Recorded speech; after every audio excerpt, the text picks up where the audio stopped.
Let's hope. Let's pray. Welcome to Burning Yammer, a podcast about Japanese wrestling from the 90s. Hey, guess what? We doing the episode on Giant Baba over here. Hey. Is Giant Baba from New York? Is this the first reveal? No. Giant Baba is he is the architect of AJPW. The cerebral assassin of pro wrestling, the icon, the charismatic enigma. You know. Giant Baba. The Viper, Giant Baba. I don't think either of the words cerebral or assassin apply to Giant Baba. No offense. I don't know. Have you ever thought about what if a giant animate unwieldy coffee table came at you? Because that's kind of what Giant Baba is. He's a three-legged, moss-covered family tentative. So this is the career retrospective on Giant Baba. I don't know if it's a career retrospective. It's just a retrospective. It just means we looked at some things he did, and then you did our book report. Yeah. I took this seriously. I take my wrestling journalism seriously. We have to have ethics in wrestling journalism. Wow.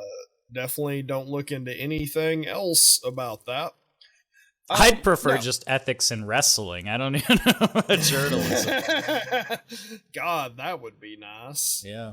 But anyway, I watched some matches that Anthony told me to watch under great duress, and Anthony also watched them already and then did a report.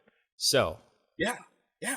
So to be serious for a moment, if I can be serious, I think it's kind of necessary at this point to look at the landscape of AJPW and figure out how it started, because we're really starting to see the personality of not only the characters come through, but also the booking philosophy of what is happening.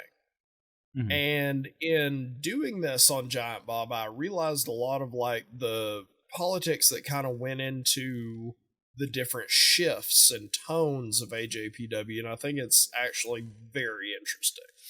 See, I thought it was just like NJPW, where Antonio Inoki wanted a Fed where he could win over and over and then get crucified. Like Jesus. Wait, what? Yeah, he got crucified. But Antonio Inoki got crucified. Uh-huh. Like Jesus. Do you not know what I'm talking about? Like Raven? Yeah. I mean, our Lord and Savior Raven? Before Raven, I'm pretty positive. It might have been later. I could be lying, but yes. Who? It's a real Vince McMahon situation, you know. Vince McMahon would do that. He did it to his daughter. Yeah, it's the same kind of deal. I think it's a rule that as a wrestling promoter, you have to you have to be like, I'm basically Jesus Christ, at least some point in your career. I'm sure Paul Heyman did it at some point. Tony Khan, we're almost there. I think once Abaddon gets to him. No, I think it's going to be Max Caster and Bowens who crucify him. Oh no! The whole time he's kissing his hands right before. Yep. And right as they're putting him up, all of a sudden the Acclaim's music starts, and Max Caster's like, "Yo, listen, hey, listen, we got Jesus Christ right here. Too bad we ain't got a spear." Wow. I have no comment to that. Look, okay, Giant Baba. Now, do you want to go into detail first, or I guess you'll prompt me for these matches when we get to them. Pal, don't worry. Follow my lead, kid. Follow my lead, kid. I'm following. Don't worry. I'm about to take you on a journey. I went on a journey watching these matches. Yeah, it's a fucking journey. Uh-huh. So, Giant Baba. there Born is Giant Baba. That's Giant born first name, Baba last name. Small Baba, born Small Baba. He didn't acquire it till later, Mm-hmm. after he defeated his father to gain the surname Giant. So he's born in like 1938, and as you know, studiers of history and knowers of history, that's a wild time to be born in Japan. Mm-hmm. So he is born to a very like poor family, and this is where like immediately the myth making starts. So a lot of like Giant Baba was the tiniest little kid in and amongst everyone, but soon he grew to ginormous proportions, and that's like It's like any time. it's like when you try to like figure out the history of L. Ron Hubbard, and it's like because all of Oh it my is like god! incredibly made up and manufactured. You L. Ron Hubbard once found a baby bird with its wing broken, and he kissed it, and it flew away. Like, and you're like, wait, what? What did that? Why is this even relevant? And it's like, well, it happened, and that was the first miracle of L. Ron Hubbard, and I'm sure Giant Baba's history is somewhat like that. Now his isn't as egregious as that, but like there's a whole bunch of like, well, he was a poor child, and so he wanted to, run the world, stuff like that. Yeah. So like they realize that he has gigantism, Mm-hmm. and at that point in time, like treatments for it weren't like readily available. And so, like, Paul White, for example, like, I'm pretty sure he got his gigantism not cured, but at least it stopped making him grow. Yeah, people have always said he has it, but outside of his like chest, I didn't really ever notice, and really not until he got older. Like when he was younger, I just thought he was like a big dude, Mm-hmm. Yeah. Um, As it goes, and this is just like, wrestling water cooler stuff that I've heard. Like whenever he's about 26, 27, there was apparently some sort of surgery that could happen to where it would stop gigantism, because one of the problems with it is your body continues to grow even past whenever it's supposed to. Mm-hmm. And that can cause all sorts of problems because, we're under like the square cube law, and like, the bigger you are, the harder it is on your joints. And then, our organs are only meant to grow so big before they just start malfunctioning and acting really weird.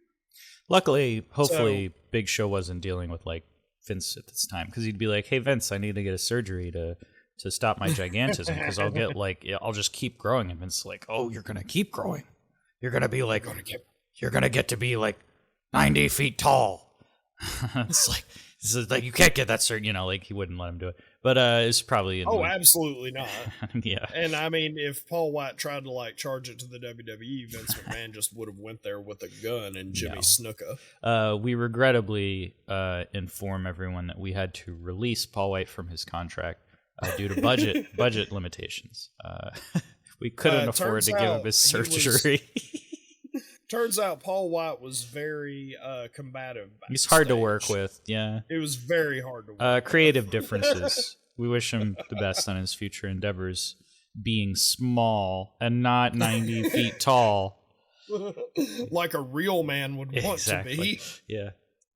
Courtesy John Laurinaitis. Go on. Fuck. From the desk of. So, Giant Baba starts his like sports career actually in baseball. Mm-hmm. And he starts out like being a pitcher for a little bit. Okay. Which not much is said about it, other than he joined like 2 different teams, and he was a pitcher.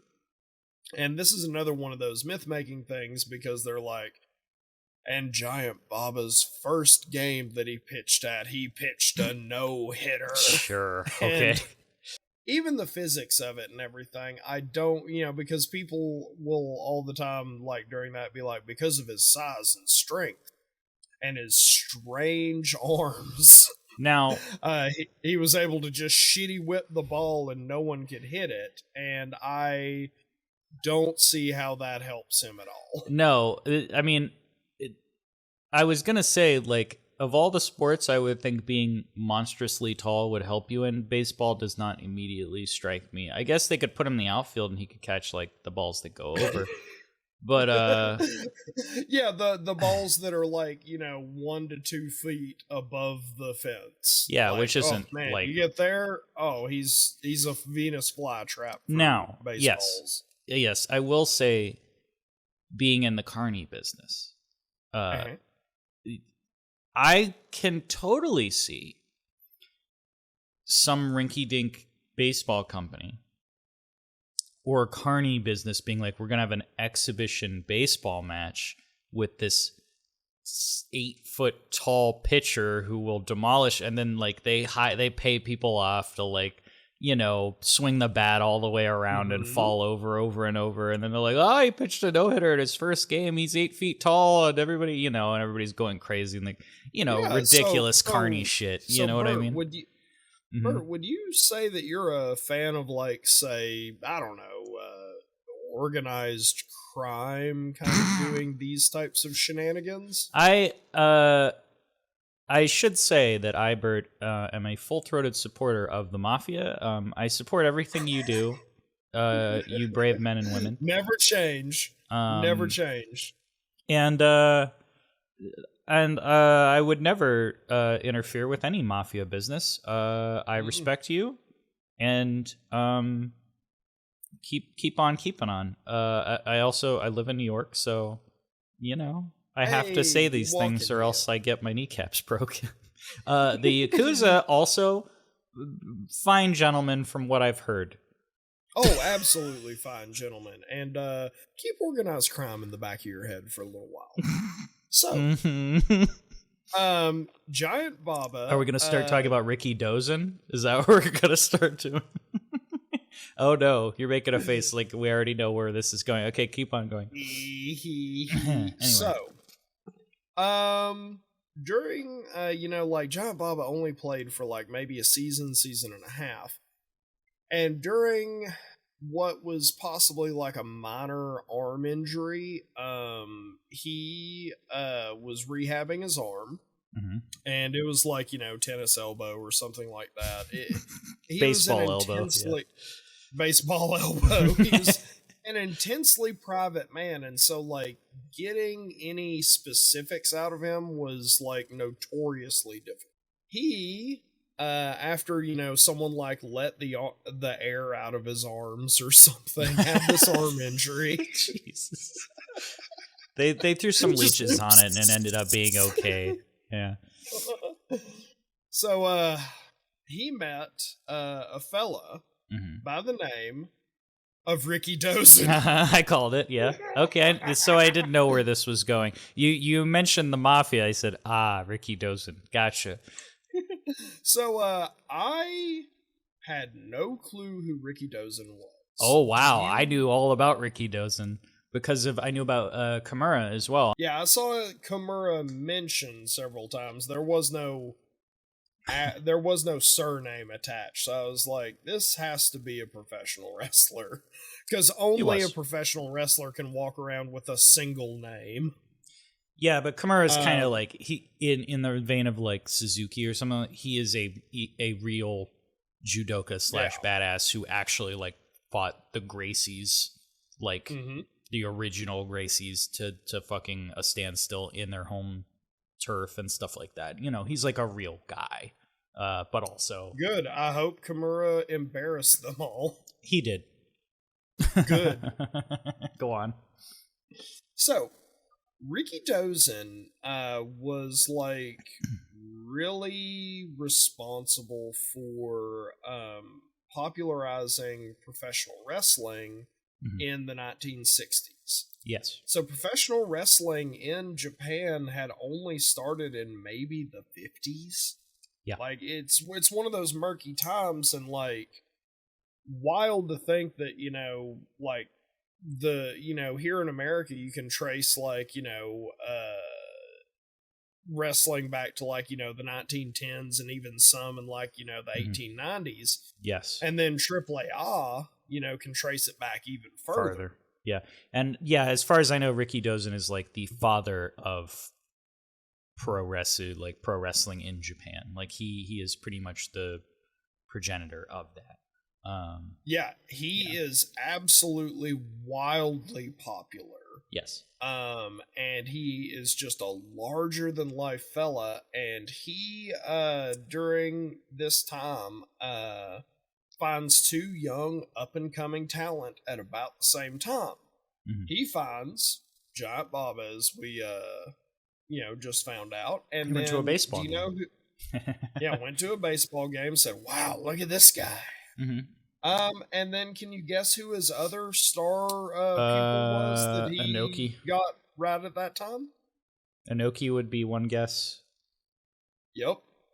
It's That's, Inoki. Yeah. It's like all the forefathers of Japanese wrestling. There's some other guys in there, but yeah, for the most part, those are the guys. Ricky Dozen was the owner of the Japan Pro Wrestling Alliance, JPWA. Yep. And it was part of the NWA, which was like a big deal back then because the territories are running wild and in America. Yeah. But this opens the door to Japan to allow like a lot of NWA talent to go over, and so there starts being just a lot of lucrative deals because the Japanese people are just rabid for pro wrestling. And they love their super mega crime dude, Ricky Dozen. And well, he's like a real badass, I mean, not really, but like it's carny business, so of course he's involved with that kind of business. That's just how it goes. Yeah, and that's the thing, like everyone's super hush hush about a lot of stuff, but the little bits and things that you can find out is that, Ricky was like always partying with crime boys. Yes. And they were helping run the gates at the pro wrestling matches. Scalping tickets, mandatory valet parking, taking enormous amounts of bets, like the usual things that you do at pro wrestling. I mean, honestly, that is kind of the same stuff that happens at wrestling shows these days. But yes. So, Inoki and Baba had their very first matches together after training for like 5 months or something like that. And Inoki, in his first match, wrestled somebody and lost, which, that's good, usual. But Baba, however, is one of the first wrestlers that I've heard of winning his first match against like an actual established person. Yeah, I think it happens, but it's pretty rare. And usually it's like first televised match or so, like they had other matches. It's just like, not they're in like rinky-dink feds or something where they learn how to wrestle. It's not like you just go out there and beat the mid-carder or whatever. That's pretty rare, yeah. And so they're going and doing their thing, and it, gets to be about 1963, I believe it is, and one night, Ricky Dozen is out partying with a whole bunch of crime people at a nightclub. As you do. It was a Tuesday night. It was a Tuesday night. And he got into a fight with a dude who was at the nightclub who was Yakuza. And this dude apparently stabbed him with a urine-soaked blade. This was after the Kimura match, I believe. There was a lot of talk that this was payback. Yeah. It's never been proven. Dude, like, I looked it up. Dude, like, served his time for this and, like, kept his fucking mouth shut and just never said anything. As you do when you're in the Yakuza. But he also, like, apparently every year on the anniversary would call Ricky Dozen's family and apologize and then leave, like offerings at his grave. So like maybe it's true, who knows. Once again, a lot of mythologizing and myth making around Yeah. wrestlers. Well, yeah, I feel like that was almost like an analogy would be like, you know, the Tupac Biggie stuff where it's like nobody really knows the exact circumstances, and to this point, like there's people who still think, you know, Tupac is alive and it was all fake. Oh and yeah. These people hired these people and who put the hit in, and nobody will say anything, and it just goes on forever until, you know, it becomes its own mythology. And it's kind of like that with the Ricky Dozen thing, I think, where everybody's like, oh, did Kimura pay to have him killed? Did he cross the Yakuza in some way? Was it some kind of conspiracy? Blah, blah, blah, blah, blah. It just goes on forever until nobody knows. Yeah, and I mean, the funny thing is, you know, I first heard of Ricky Dozen whenever he was on tour with Tupac in about 1997. So, you know, hey. I believe hologram Ricky Dozen is currently doing matches.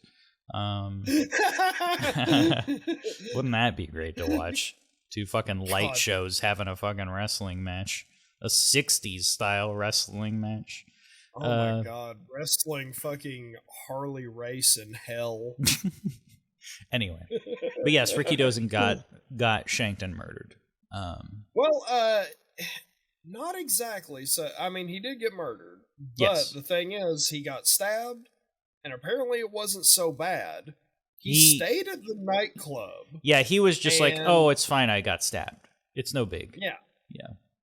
Yeah, he saw his physician the next day, and the physician said, yeah, this is fine. But apparently, because of the, you know, horrible diseased urine that was on it, he got peritonitis. Peritonitis. That's what it is. Sure. Periodontics. And that is whenever your abdominal lining around your organs becomes inflamed because your organs are leaking out all of their brake fluid.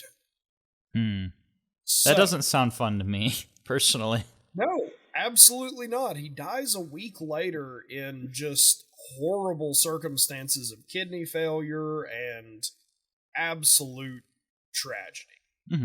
So when Ricky Dozen dies, it leaves this major void in the wrestling scene, not only because they lost like the major star, but because public opinion wasn't great because of Ricky Dozen cavorting with Yakuza. Now so see, all these stories start coming out of Ricky, like, you know, partying with like women of the night and everything, and vampires. Yeah, vampires.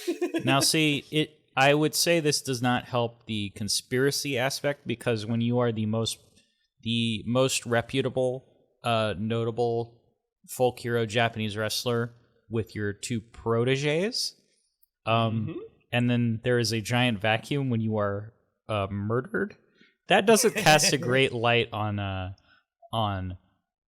Antonio Inoki or that fraud Giant Baba who clearly murdered Ricky Dozen. No, I mean, but you know, that's how these things get started. Is he wrapped his terrible chicken arms around him until he couldn't breathe anymore? Yeah, like after watching these matches, I can't imagine. I mean, I can't imagine Giant Baba having a man killed, but I mean, I guess, you know. You imagine Giant Baba coming at you like a refrigerator with two snowman arm sticks, just slowly trying to take the life quarter of a mile an hour. Just, I have some notes on the matches, but yes, go on. The opinion of wrestling was that it was for like gangsters and hoodlums and ne'er-do-wells, and so wrestling in the mid-60s, yeah, it actually is, like hit a big dip, and Giant Baba was one of the major stars in that era, along with Antonio Inoki, to turn public opinion around. And this is one of the interesting things about Baba, is he, you know, sets out to really make opinions of pro wrestling like quite different. He sees that it's a carny business. He knows that it's a carny business, but he starts like trying to elevate it into the perception of being something different. Like he had been wearing like his traditional kimono and stuff to the ring for a while, but he started adding like bits of flair to it that elevated it and made it seem like he was in a professional capacity. So he started wearing like, Rolexes. Bits of Ric Flair. Bits of Ric Flair. He chopped up Ric Flair and wore pieces of him to the ring. Yeah, Rolex is, I mean, yeah, that's a bit Ric Flairish, honestly. Yeah. But this was long before. Now the thing is, while Ric Flair was like, look at my watch, stuff like that, Baba was very much subdued about it. Mm-hmm. And like whenever he would be seen outside of the ring, like in regular life, like he would be wearing like nice, respectable attire, like business suits, polos. His shirt always tucked in, like real stuff like that. Nerd shit. Yeah, nerd shit. He literally was like, no. Wrestling is about having this quiet, dignified, fancy life. Sounds very Japanese, yeah. But Baba was very notorious for his nightlife, though. Oh, his nightlife? Guess what? Baba didn't have one.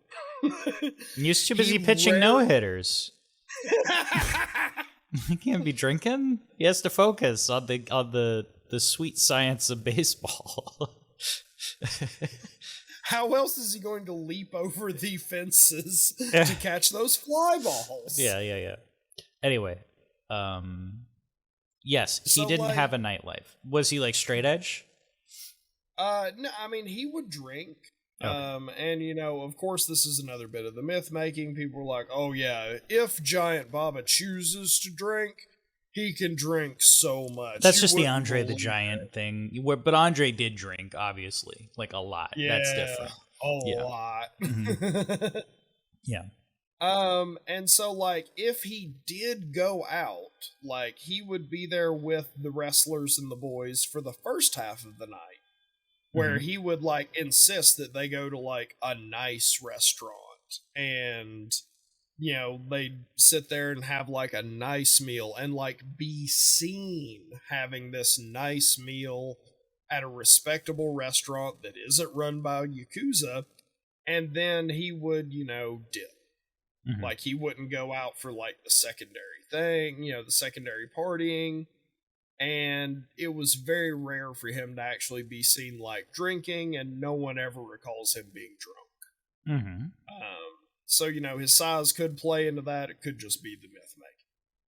So he really like downplayed the loud and bombastic style that Ricky Dozen had set forth, and made it his goal to seem like wrestling was legitimate and not a crime-ridden cesspool. Hey, what are you doing? This is a pretzel town, pretty boy. What about Antonio Inoki? Was he? So, Antonio, dear sweet Antonio, you could not have two people who were more different. Antonio Inoki apparently was a fucking party hound. Yep. Like, in his early days, he was wild and very much untamable. Now, that's what he seemed like to me, yeah. Yeah, later on, he calmed down. But in these early times, he became a businessman. Yeah.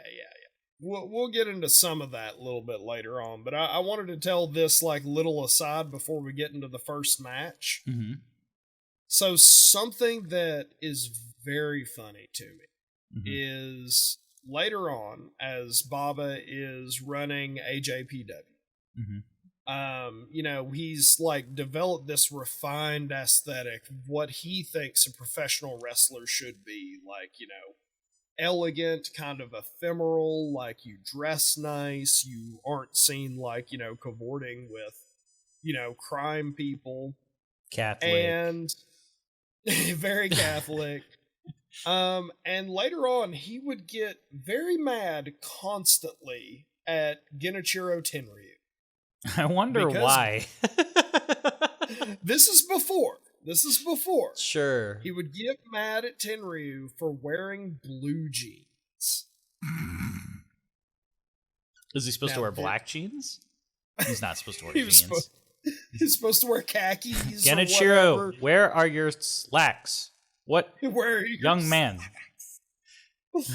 So, this gets into a little bit of the political nature of Japan at the time, because this is like, the 70s. And the older population of Japan, the more conservative population, had associated Western attire, namely blue jeans, as something that only hoodlums wear. Like, gangsters wear that. The Yakuza were like wearing Levi's Strauss 541s or whatever. And they were like, oh my god, look at these terrible hoodlums over so there. Antiquated. It's just like, that's like, that reminds me of how like hoodlum, like if you think of like 80s or 90s gangs in Japan, they all have Elvis hair. Like, it's so and they're antiquated. Wearing jeans. Yeah, well, yes, but the hair, like, who wants to look like Elvis in the 90s? The dude is long dead and, like, totally, like, not countercultural. He's, like, a joke, like, in America. Like, you're like, oh, Elvis? That's what my dad listened to, like, forever ago. Like, why would I want to... my mom was into him. It's weird. It's a very weird subversion of... Yeah, and they're sitting there like, shaking bicycle chains and like breaking soda pop bottles and being like, yeah, we're tough in our jeans. And Jets so rule, that kind of it's ridiculous. They start snapping at you from across the street. You're like, fuck. Genichiro, it is not acceptable to snap at your boss. Please. Young man. Genichiro, how dare you break into a dance routine in front of Giant Baba? Do you know his wife is in the next room? She can see you in your blue jeans.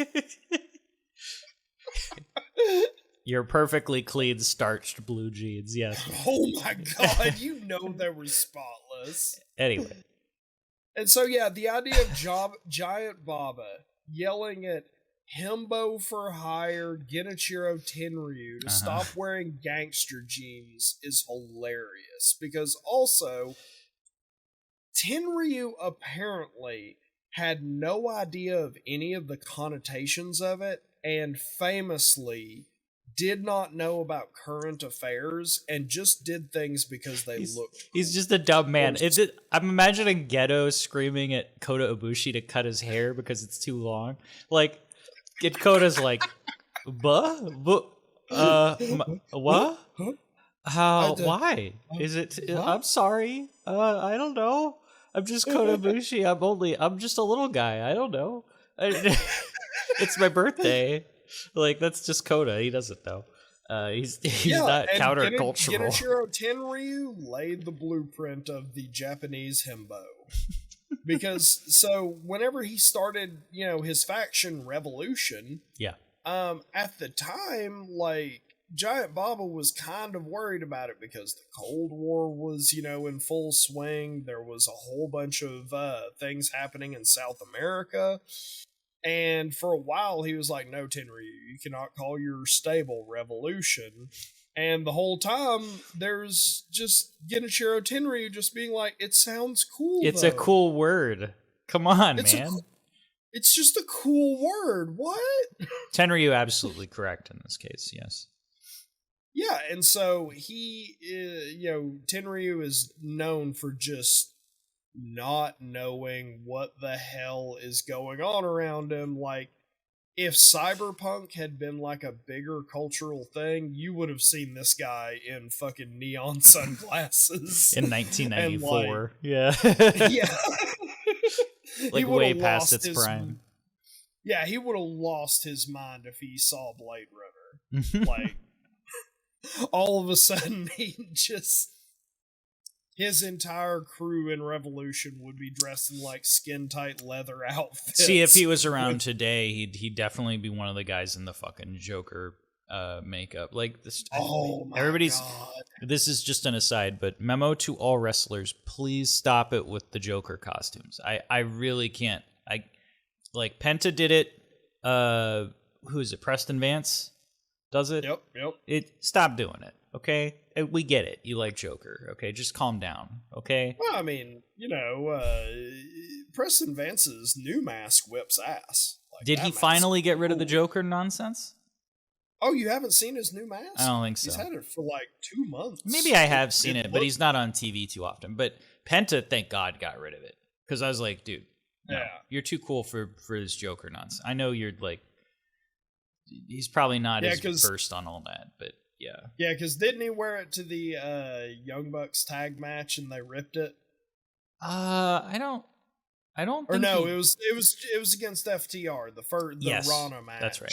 But the thing is like, just everybody stop doing it. Just stop it. Just. I'm worried Darby's gonna come out with the fucking damaged shit and the ha ha ha ha and all that nonsense. Just don't. No. Please don't, Darby. Please don't. We're all good without that nonsense. Anyway. Side note. Tenryu would be doing that because he'd be like, haha, this is cool and I like it. And everyone would be like, oh, that's so embarrassing, dude. Come on. Tenryu Giant Baba shaking his head. Doing the fucking mouth thing like the Heath Ledger Joker. Just You want to know how I got these scars? I don't know. I don't know, Tenryu. Was it a blue jean accident? Anyway. So, this will lead us into our first match. How? But okay. No, it's fine. Don't worry. Yes. We're going sort of chronological. Well, the first match is Giant Baba versus Gorilla Monsoon, JWA, April 5th, 1969. Now, I will say, I think this is the only 60s match I have ever seen, for somewhat good reason. And my first note is, although I do like that it's like film, I think that's great. I kind of wish wrestling would be shot on film more because it looks like sick. Have you real quick? Have you seen like say Riptide Wrestling? I think I've heard of that. Yeah. Before the pandemic, very small, very intimate promotion, but they like filmed on like not TV cameras, but like actual film. And like it adds this like 30 millimeter or whatever, or 8 millimeter or whatever, where you get the it's digital. Okay. But it's like the settings are not made for like. There's different settings and things that you put in for like television, like your TV shows, like Days of Our Lives or like talk shows. Right. Which that is normally the format that wrestling is in, which is like television, like your Ricky Lake and stuff like that. Yeah. And Riptide films a lot of their stuff just as actual movie settings, like cinematic settings, and it's wild. I think I've seen this. And it's very interesting. I love it. Yeah, I just like this because it looked like an old boxing match. Like they didn't have video back then, so they had to do like film. So like you see old matches, and it's like you're watching a movie. And I had the first note I have is Young Gorilla Monsoon looks like so much like Samoa Joe. Like I was like, oh, wait, what? Like I'm used to Gorilla Monsoon, like. Yeah, the stately. It's a happening here at the fucking Gorilla. I hate Gorilla Monsoon, but I'll be honest. As a commentator, I do not like Gorilla Monsoon, but he has a charm to him, but it's a dumb babyface charm. But here he looked like a badass. Like I was like, oh, well, not a badass, but like a. He looks like a cool dude. Yeah, he looks like a man, he looks like a scruffy like tough dude who just doesn't he looks dumb, but in a like menacing way. It's not like later Gorilla Monsoon where, you know, he talks about bread baskets and occipital protuberances and stuff like that. The second note I have is there are nothing but businessmen in the crowd. It's all people in ties. Like, I was like, well, yeah, okay. This is the JWA, which was Ricky Dozen's establishment. So make the connections as you will. It's all just fucking Yakuza businessmen in the crowd watching these guys beat each other up. But yeah, like, he has these sunglasses on, Gorilla Monsoon does, and like, when he takes them off, like, he just has this like glint of mischief. Like, yes, he looks fun as hell to me. Yeah. So notes. I have it's pretty much all showmanship to start with. Like, it's all just somebody hits somebody and makes a face at them, and they get a whole lot of headlocks, and then just they start doing strikes. The crowd gets into it. It's like I said, it's more like a boxing match. Like, people, like in a boxing match, once somebody starts laying them in, everybody goes, "Oh!" You can hear the whole crowd go, "Ooh!" Like it's a big deal. Yeah.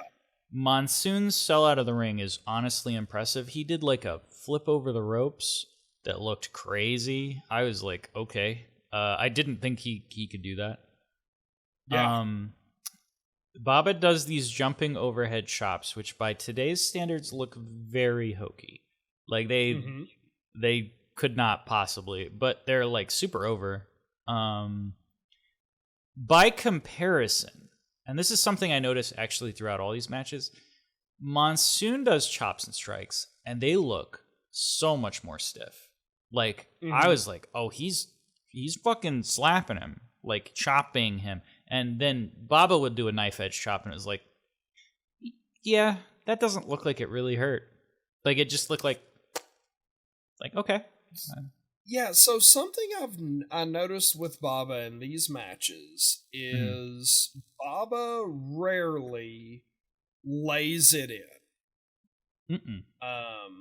Yeah, he's very safe. He's very light, and I kind of respect that about him. I do, yeah. Because, like, he's working, you know, a bunch of different people and stuff, and, you know, he is like an established big star. He could absolutely get away with just, like, laying it in, and everyone would be like, yeah, well, that's fine. And the fact that he doesn't, and like that Gorilla Monsoon is like selling like crazy for him. And Baba in this actually sells pretty good for the most part. Like a young Baba, I was actually kind of impressed. Yeah. What's fascinating to me about it though is like he pretty much always works very safe. He's probably like one of the safest Japanese workers I've ever, not safe, but like lightest Japanese workers I've ever seen. Like he doesn't lay anything in. But then like you know, somebody will tell you, well, he booked AJPW through the 90s, and you're like, you mean like when people were fucking killing each other? Like just absolutely like strong styling the shit out of each other. And then, you know, strong style was before King's Road.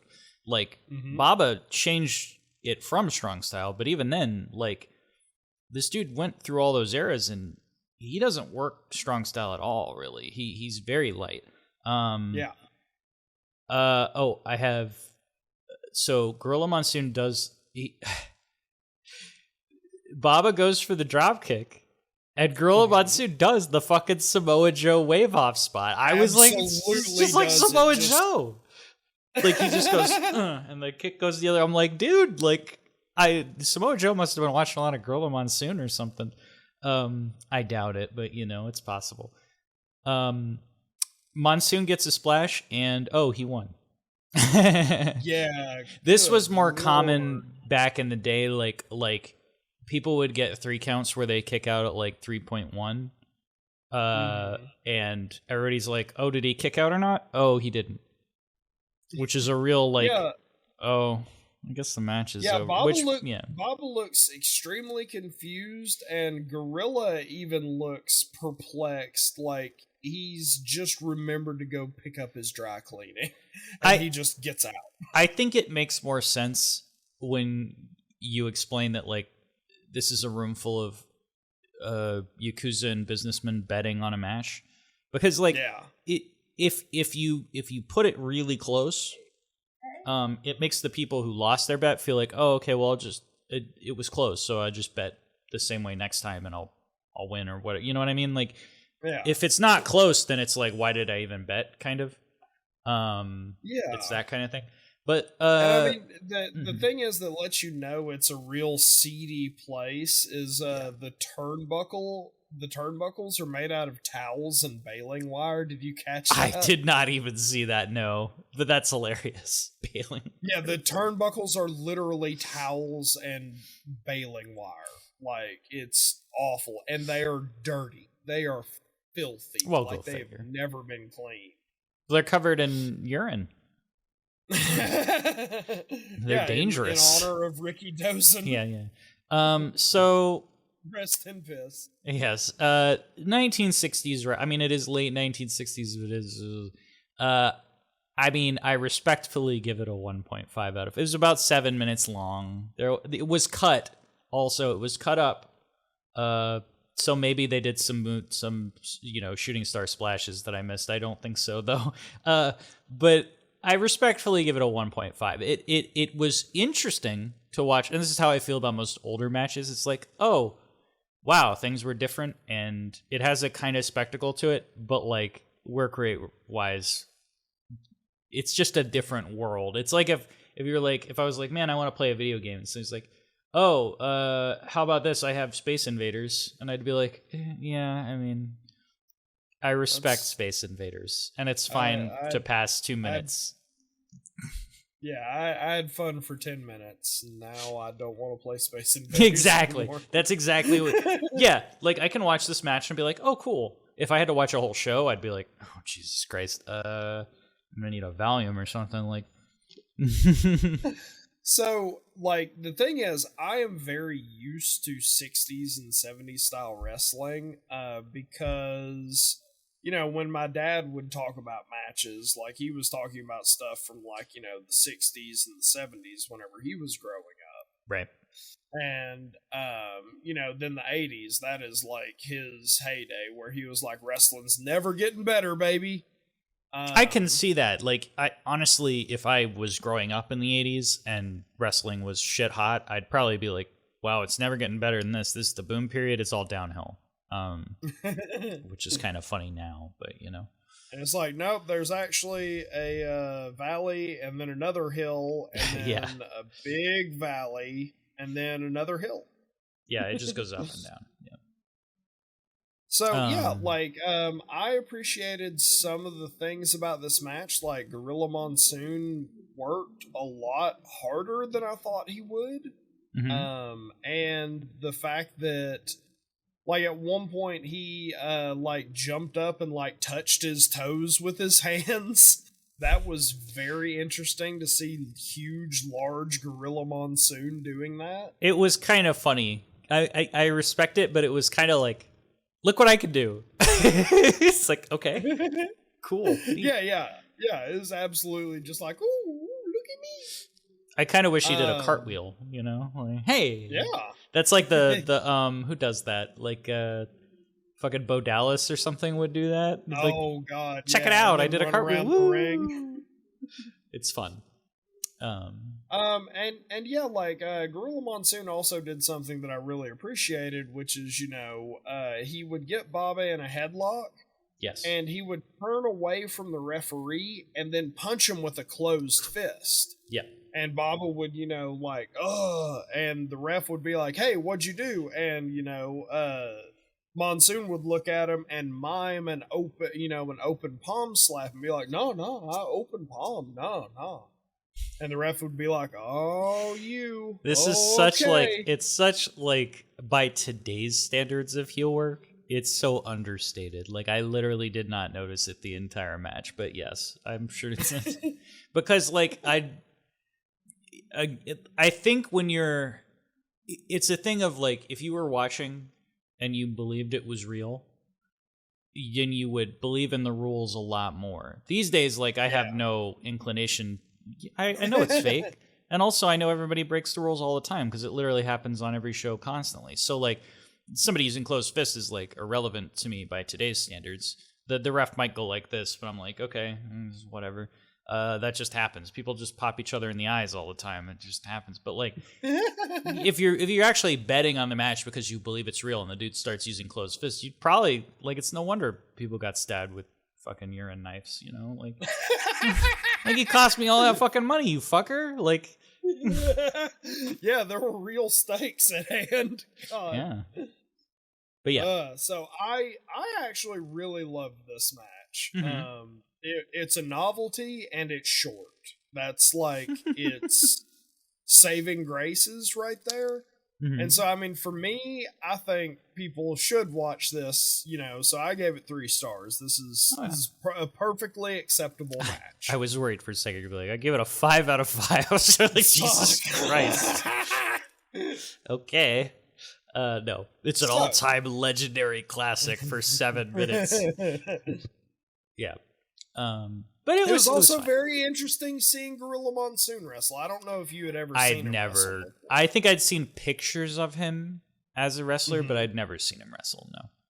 Nope. Yeah, it's been years since I have, but like I would, go and like rent, best blood matches of the 60s and 70s, on VHS. Also, I would say Monsoon did not age terribly well. So like when I saw him in the 80s as a commentator, I was like, and people were like, that dude used to wrestle. I'd be like, when, like the 20s? Like, like he looks like the Crypt Keeper. Yeah, he doesn't look that old, but he looks like the Penguin from Batman Returns. Like I was like, I don't like, when was he wrestling? And then you see a picture in the 60s. You're like, oh, okay. He weighed like 90 pounds, and then it's like, no, he used to be a real big wrestler. He weighed like 300 pounds, and it's like, what the fuck? When did he weigh 90 pounds?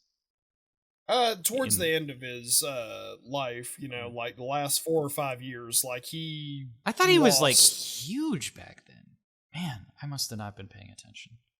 Like he was a bigger fellow whenever he was, in the late 80s, doing the commentator. He was like slightly big, but not, like he was huge, here, just a big beefcake. Yeah. But, by like 93, 94 or so, like Gorilla was like... Ooh, okay. Very skinny. I must not have ever seen that. Yeah.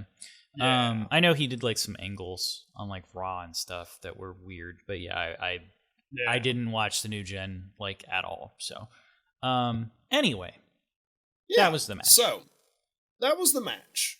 So that kind of exemplifies kind of what is, the kind of wrestling that is going on at the time. Mm-hmm. So after Ricky Dozen's death and Baba, is like trying to elevate wrestling with the help of, Inoki and stuff.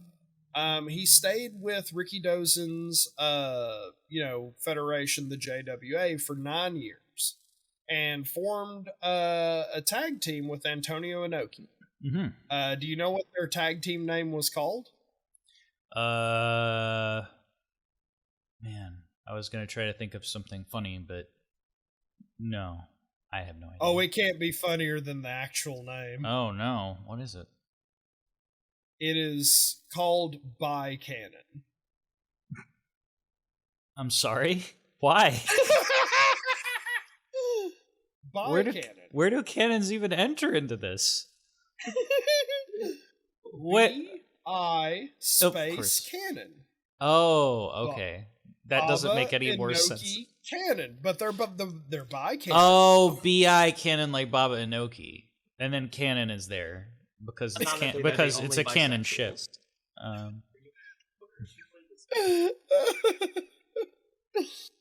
And I mean, the fact that they're just lads together all the fucking time, very funny. Yeah. Very fucking funny. Okay. That's... Honestly, it's a weird pairing in my opinion. Especially given the match, but it makes sense they have a weird name too. They're also like by necessity, like the only 2 guys that exist in the scene for the most part. So it makes sense. Yeah. So they held like major tag titles all throughout the late 60s and even held like prestigious singles titles together. Mhm. And like Baba went on to win like 6 JWA like World League tournaments, Mhm. which like held the same prestige that like the G1 does today. So Baba was like really celebrated during this time, but like all was not well with the JWA because after Ricky Dozen died, there was a lot of internal political and power struggles over who was going to be in like key positions in the company. As you do. And yeah, it put a lot of bad blood between a lot of people. And it got so heated and insane that apparently Antonio Inoki, and this cryptic sentence just kept popping up over and over again in every report that I read, quote unquote, tried to do a hostile takeover of the JWA. Yeah. And then was fired from the company. Like, what? Yeah. How do you do a hostile takeover? You just say, you go to the boss's office and you say, get out, I'm in charge. And then if he says no, you're like, you know, like you point to like the guy in the suit in the back with the knife with piss all over it. You know, you go, hey, I'm in charge. Yeah. See, Inoki brought it to the modern era, and he brought in a piss-soaked gun. Oh no! And he tries to shoot it, and just piss comes out. No, but like it's like a squirt gun with piss in it. But like, fuck. But this is not helping Inoki's conspiracy case that he killed Ricky Dozen so he could be the #1 guy. Like, not helping your cause when you're like, hello, now I'm in charge. You know, maybe you like want to wait that out. You know. Granted, this is like 7-8 years later. Oh, okay. All right, no, it's been a while. Yeah, Ricky Dozen died in '63, and this is 1971. Mm-hmm. That this is happening. Okay. And so yeah, like apparently after Inoki like tried to get the JWA owners to sign a fake deed to the wrestling company, like he saved a rec center for down on their luck youths or something. Well, I think business in Japan, the business world is much more Sun Tzu over there. It's much more like fucking like tactical combat is taking place at all times in the fucking white collar offices. Over here, that happens here, but it's mostly like, I don't know. It's like fucking Enron shit or whatever. It's not like the same kind of thing, Yeah. So, this leads us to an exemplary of the matches that were going on. This is By Cannon versus Mil Mascaras and Spiros Arion. Yes. Are you familiar at all with Mil Mascaras? See, I thought there was like, I know the other Mascaras, which I guess is his kid or his grandson who works. Isn't there there was like one in WWE who you know what I'm talking about? I'm gonna look this up now, which is gonna be something I'm gonna. Well, Mil Mascaras is like the Rey Mysterio thing. It's been passed down to like family members for like 2 or 3 generations. Right. But this is the original Mil Mascaras. This is yes, but there was okay, yeah, and Mil Mascaras actually went to the WWE. But I don't know if that's what I mean. Is I don't think it's the same only one. wrestled Tito Santana in a taco on a pole match because everyone was feckin' racist. I think he's still alive. He is still alive. Oh wow! Damn. Yeah, he was inducted in the Hall of Fame in 2012 by his nephew. Guess who that is?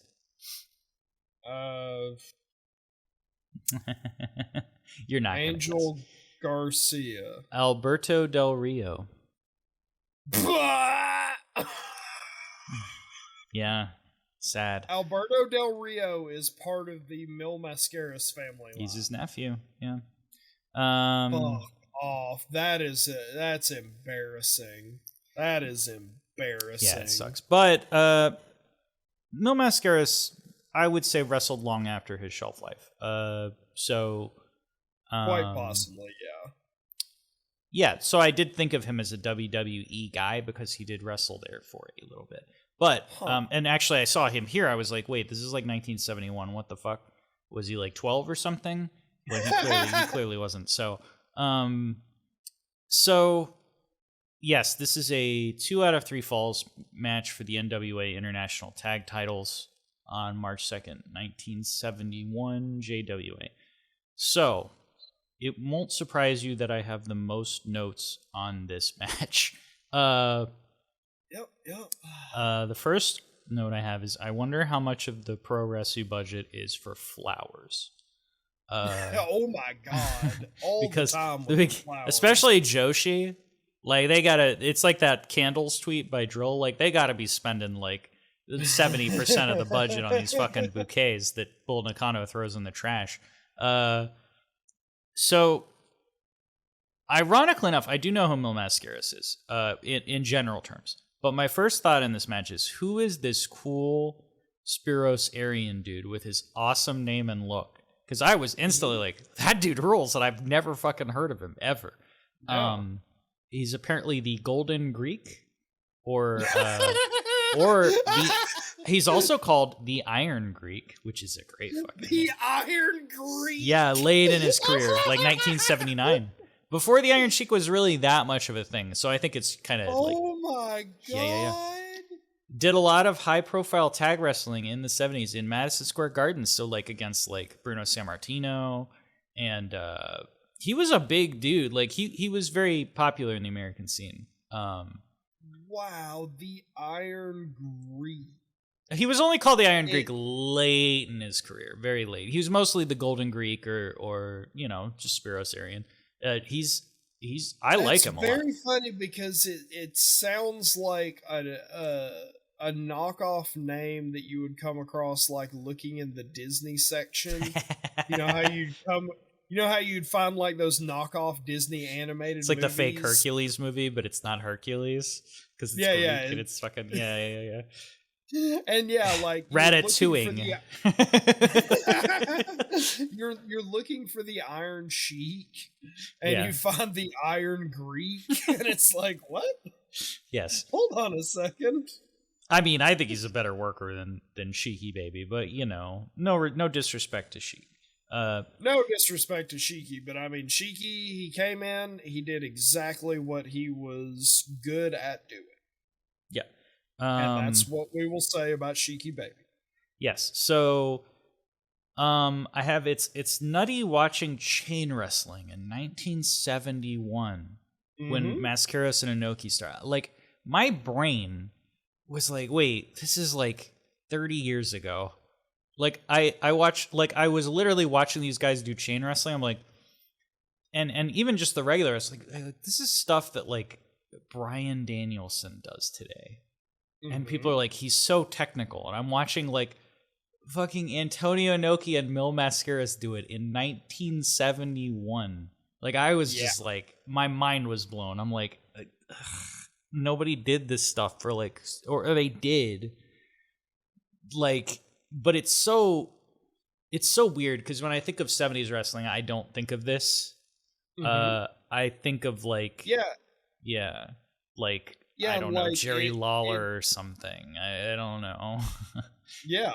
Like, it isn't, like, as elaborate as what, we would, like, later see or even stuff that's going on in Mexico at the time. Right. But everything is, like, done with a crispness and authority, and it's very good. Yeah, it's not as fast. But I kind of like that because it's very like deliberate, like you said. It's like specific and tactical. It's not like I mean, I love the Darby Allin MJF match, but that's like that's like, we're going to do these fucking spots as fast as possible so it looks crisp and great. But like, this was more like, okay, he's got me in this move, so what can I do? Okay, now I can get over here. It's very like your brain can follow it a lot easier. Yes, exactly. Something else that interested me. This is all kind of tangential stuff to the match. The commentators, the way the commentators talk, and they're speaking Japanese, so I don't understand what they're saying, but they're talking like this the whole, like it's a fucking golfing match. Oh, and I kind of loved it. I was kind of like, I kind of wish commentator, like, because I'm so used to color commentator booths, people yelling, people talking about stuff that's not in the match, laughing, screaming, whatever. Like, even the good stuff, like, Ronaldo, oh my God, I don't even know the fucking thing. And this is just, they're just talking like this the whole match to see what will happen. I'm like, whoa, this rules. Like, I love this. Like, it's a serious contest, Well, it's like they were whispering to each other because, like, they didn't want to tell the wrestlers what each of them were doing. Yeah. Like it's, because... Yeah. Because they're close to the ring and the crowd is so fucking silent, you can hear the air conditioning. Yeah. まず小手調べといった感じの両者技と技の応酬が繰り返されますリング上スライディングレッグシザーズでやります But I kind of love it, like, because I didn't get the impression, like, these days if a crowd is silent, it's they're supposed to be cheering or booing or doing whatever. So if they're silent, it's usually because the match sucks or is boring or they don't care. So the booking sucks. So this was like, I felt like they were quiet because it's like what's gonna there was like an intensity to it, like what's gonna happen in the match. Like, it was very like in a lot of our outings that we've seen so far, like, we've commented and been like, these crowds aren't like silent, the traditional like silent, polite Japanese crowds, they scream and, do all sorts of stuff. This is what I think people were talking about as far as like silent crowds go. Yeah, but I didn't mind it. And the match ended up picking up that he put him in an abdominal stretch. He put Mascaras in an abdominal stretch, Inoki did, and the crowd immediately went, ooh, which is funny, because these days, like, an abdominal stretch is like... the crowd fucking goes nuts. And I looked it up, and apparently Inoki's finisher was the abdominal Well, stretch. he did the finisher in this match. Yeah, he does, like, the leg over the head. So, that gets a slight pop. Then Spiros, like, immediately jumps in, because it's his finisher. He's like, I have to stop him. And it's great, because the ref just has it scoped. Like, Spiros tries to come in there and the ref goes, no. He goes over there. He's like, no, you can't come in. And he goes out. The crowd starts to go, oh my God. Like, what's going to happen?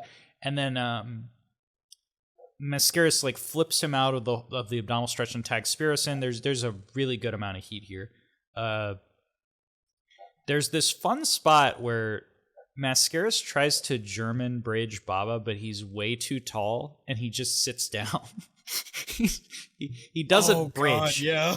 He doesn't fall on his back. He's already kind of like, he's just so big that if you German him, like, you have his like lower midsection, but he's got so much more upper body that he just goes, no, I'm not getting pinned by this. And he just sits down on your head, and you're like, oh, okay, never mind. You could hear the crowd like laughing. They're like, you can't do that shit. Mill and Baba have a great strike off. Inoki does this fun repeating twisting leg hold. Like, he gets the leg and he just keeps like twisting it over and over. It's a spinning toe hold. Yeah, Mascaras finally starts with the lucha stuff, with the drop kicks and the splashes, and he takes the first fall off Inoki. It did look awesome, especially for 1971, but I really loved Inoki's selling and his rope running here. Like, the way he runs the ropes was just awesome. Like, he just fucking flies at the fucking ropes and comes off. He goes for the ropes all the time. And if you look he does a proto, like, have we ever talked about Jerry Lynn hitting the ropes? I think we might have mentioned it once, although I love Jerry Lynn. Yeah, he hits the ropes really great, yeah. I think we mentioned it. The thing with Jerry Lynn is, whenever he hits the ropes like on the side of his rib cage. And he lifts his right leg up to like almost spring his knee off of the middle rope. Yeah, he gets like a pop off of the ropes when he comes back, yeah. Yeah, and if you look at Inoki here, he does sort of that, but he's doing it with like his lower leg. Yeah, he kind of leans into them. He hits that same side on the ropes, and then, like, with his lower leg, he kind of springs off. So it's very interesting. Yep. I don't have too many notes after that in terms of what happened, but Baba takes a second fall off of Spiros after a top rope stomp and an Inoki body slam. Mascaras looked like he's giving Spiros CPR afterwards. Because he got stomped in the chest, and he's just like doing chest compressions on him on the floor, and then they cut. Like the match gets cut there to another spot. But like, I was like, oh, did he die? And then he's just on the apron after the cut. Mm-hmm. So the thing is, like, before this, like, Baba's work is very interesting. Because one, Baba is honestly doing more than I thought he would. Like, he's doing these wrist lock arm drags. Yes. That I didn't think he was capable of. And then also just his facial expressions are very good. And there's one point where he finds himself like over in, enemy territory, like near the, the corner of Mil Mascaras and Spiros, and like he kind of realizes that and like takes this jerking step back and then just cocks his fist like a gun. Yep. Like he's just ready to go. Like he realizes, oh no, I'm in the wrong part. Oh God. And he starts like looking to fight like he is fighting for his life, which I really appreciated. Yeah. And just that right there, like, popped the crowd. Yeah, I'll get into it a bit later, but they do a good job of booking Baba, or like him. He does a good job of working. Like basically, he can get in a couple of moves and you just die. Like he's very threatening, even though like I think in terms of work, it's kind of weird, but I'll get into that later.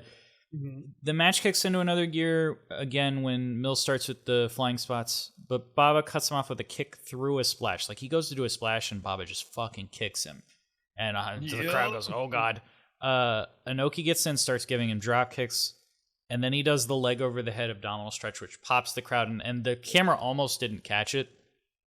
But Spiros comes out and Baba gets him in the abdominal stretch, and then Mascaras has to tap, which I thought was awesome. Now, Mascaras taps as streamers and pillows get thrown in the ring. Yeah, what the hell? They just started throwing their cushions They in the took ring. the cushions off the seats, and they just start throwing them in the ring. And I was like, that's very unlike... I mean, this is 1971 JWA, so it's a bunch of Yakuza people who made bets, because I was like, this is very unlike a Japanese crowd. Like, you watch an NJPW crowd, like, they ain't throwing nothing in the ring. Nothing. No. They ain't. They're scared to even streamers. clap half the time. Like, Well, they're yeah, definitely 'cause, not, like... Ishii is there and he's going to kill them. Maybe, but I feel like they're more respectable in terms of just, like, I don't know. They just don't, like, they don't even really cheer that much or boo, like, kind of, but, like, it's just so much more subdued. They're not throwing pillows anywhere near the ring. I was like, this is like an ECW or something. I don't know what's going on. Yeah. Now, all the young boys get in the ring to celebrate. There's a trophy. This trophy, it's a giant orb with spikes through it. It looks fucking terrifying. I was like, I'm just worried somebody's gonna fall over on top of it and die, like in Final Destination or something. Like, it looked like a fucking weapon. I was like, and it's huge. Like, it's the size of Baba. I'm like, oh God. Well, welcome to our fully functional trophy. Yeah. This space station will take out the whole universe. So this was like a 20-something. And then children just start Yes. crowding the ring. Yeah, there's just children everywhere. They had to get somebody to clean up all the pillows. You think Baba was bending over? Not No. after that match, brother. So this was like a 20-something minute match. I loved it quite a bit. And okay, I say this. I gave it a 3.25 out of 5. Now, obviously, my ratings are going to be lower because it was like the stuff I noted was great, but it was like 20-something minutes, so there were some rest holds, some slow. It's just the nature of older wrestling is it slows down a lot more, and I don't necessarily hate that. But this was my favorite match, and I got 3.25. So it's kind of on a curve. Like I have to be consistent. Like, if I watch a Luthez match, it's probably going to get, like, 1.25 stars, even if it's the most important match of all time. I'm sorry, everybody. But it was fun. I would recommend watching it if you're interested in that kind of thing. Yeah, I really like this. And, like, whenever it began to kick up into high gear, it was very fun to see Mil Mascaras's, like, flurries, because he would come in with, like, jumping headbutts and like big flying body presses. Like I've rarely seen people do like, you know, standing splashes or even running splashes a la like Ultimate Warrior and gone, that looks cool. I rarely do that because they normally look like shit. Yes. Mil Mascaras, the way he does it, like his body makes a C in the air.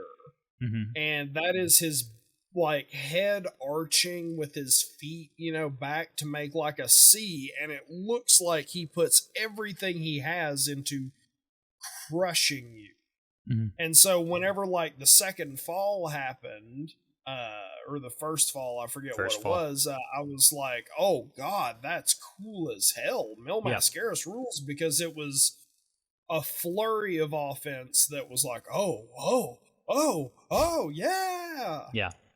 I will say also, we've seen a few Japanese tag titles that are 2 out of 3 falls. I wish America would do this more. Like, I think it's a cool idea. Yeah, the 2 out of 3 falls, like, there's a progression to wrestling feuds.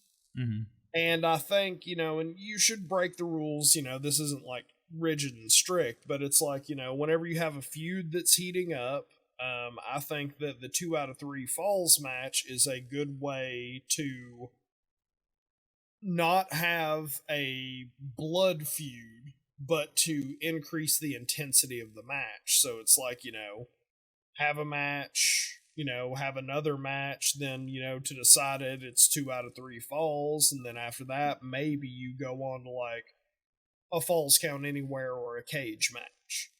I feel like sometimes we just go straight to, we've had a couple of encounters now, let's settle this in the cage. Yeah. I really like 2 out of 3 in a tag match, though, because it gets that kind of interesting dichotomy of, like, who's fresh in the ring, who can capitalize on certain things. When 2 people get in, how does that affect things? Like, it creates a little more psychology in a tag match. And I never see 2 out of 3 tag matches in America, really. It's very rare. Yeah. But anyway. Yeah, this match was very fun. I gave it 3.5 stars. I think it's we're not too far off. Fun as hell.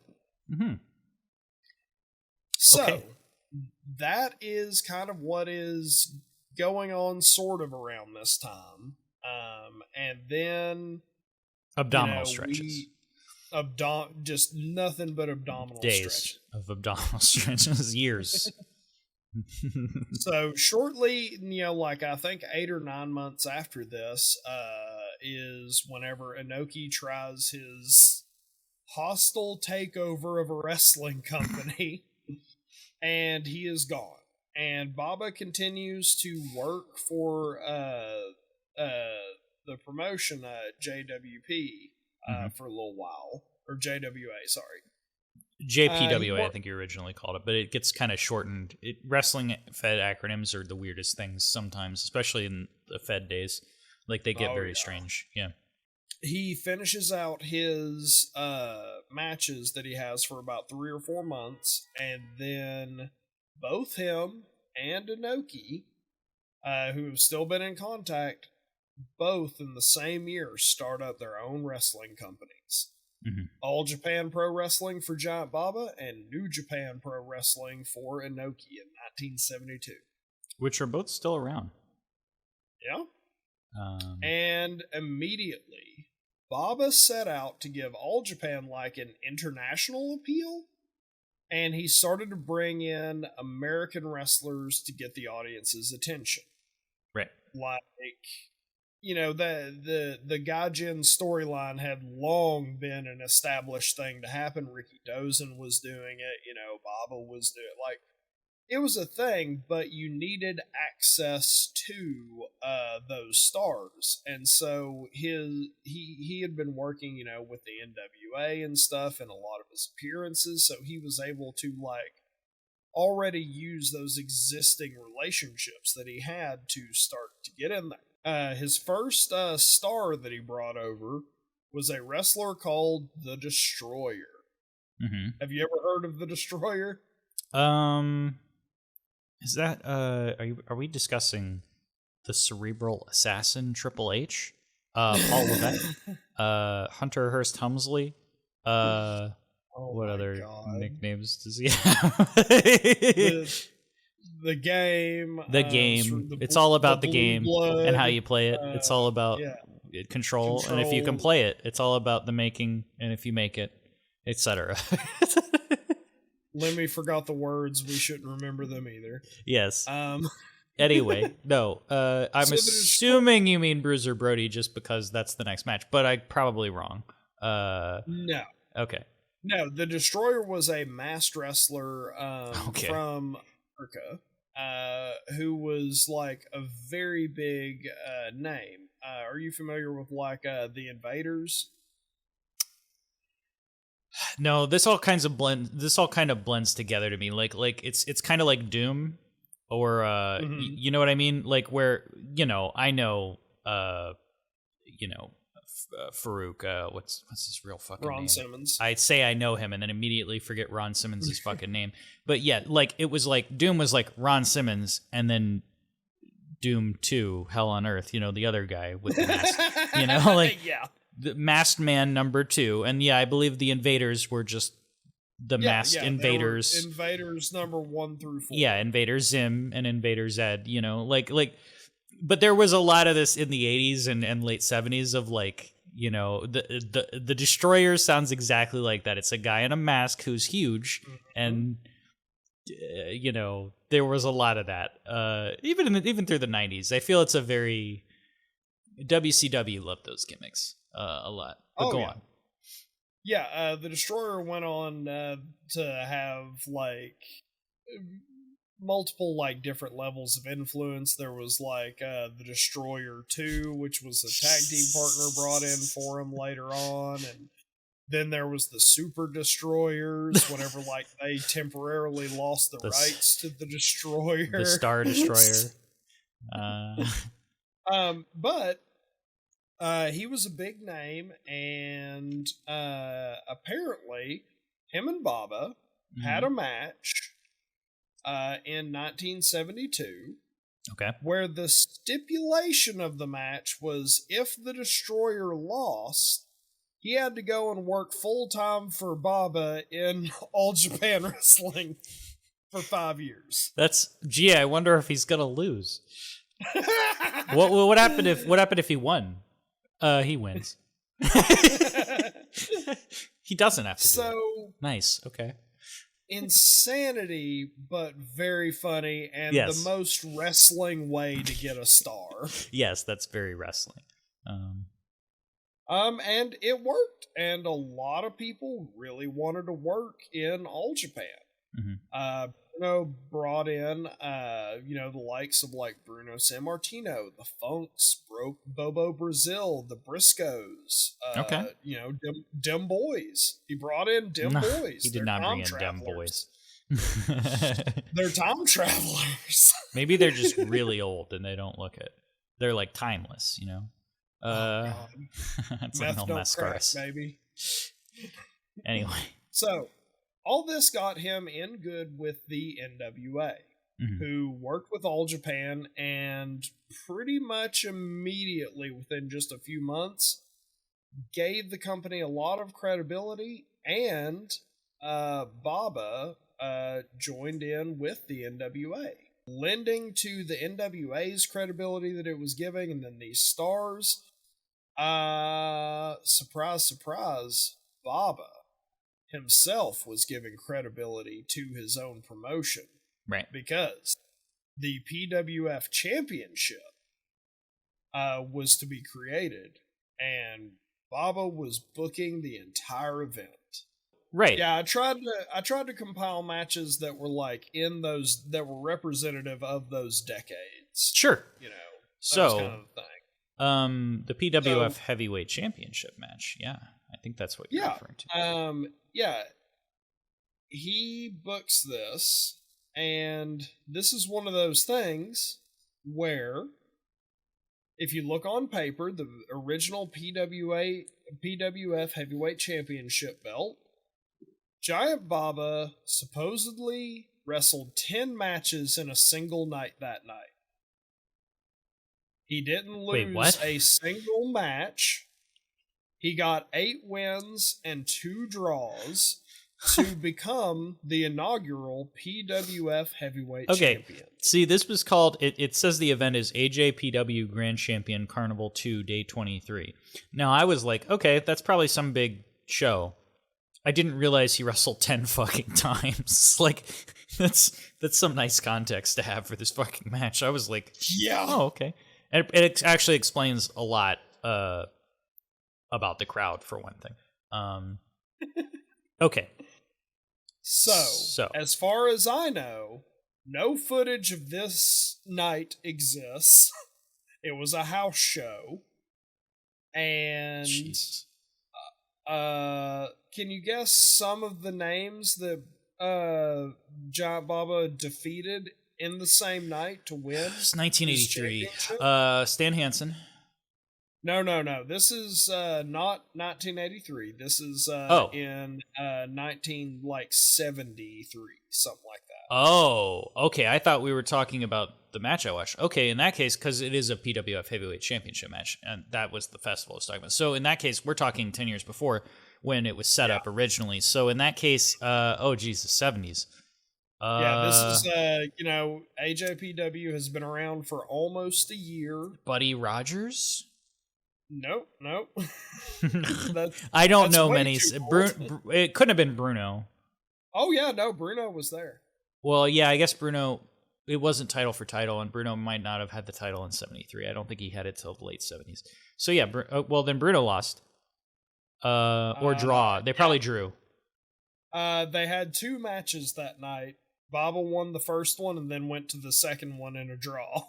That makes sense. Okay. And then, so some of the lower name people that I didn't know who they were is Wilbur Schneider, Don Leo Jonathan. He has 3 names. Pat O'Connor.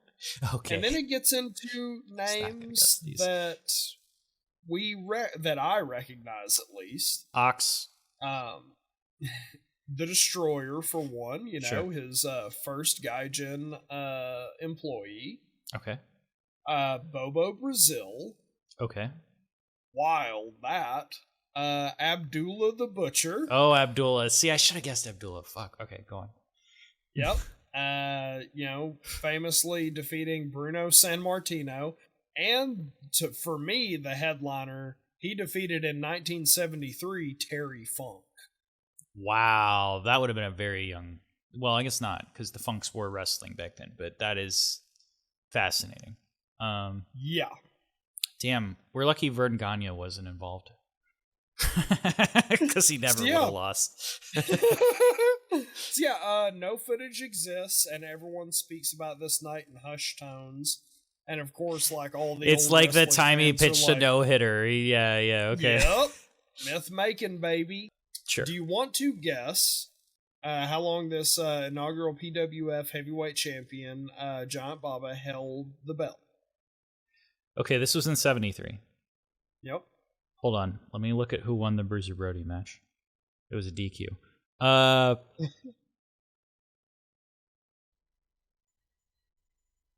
12 years.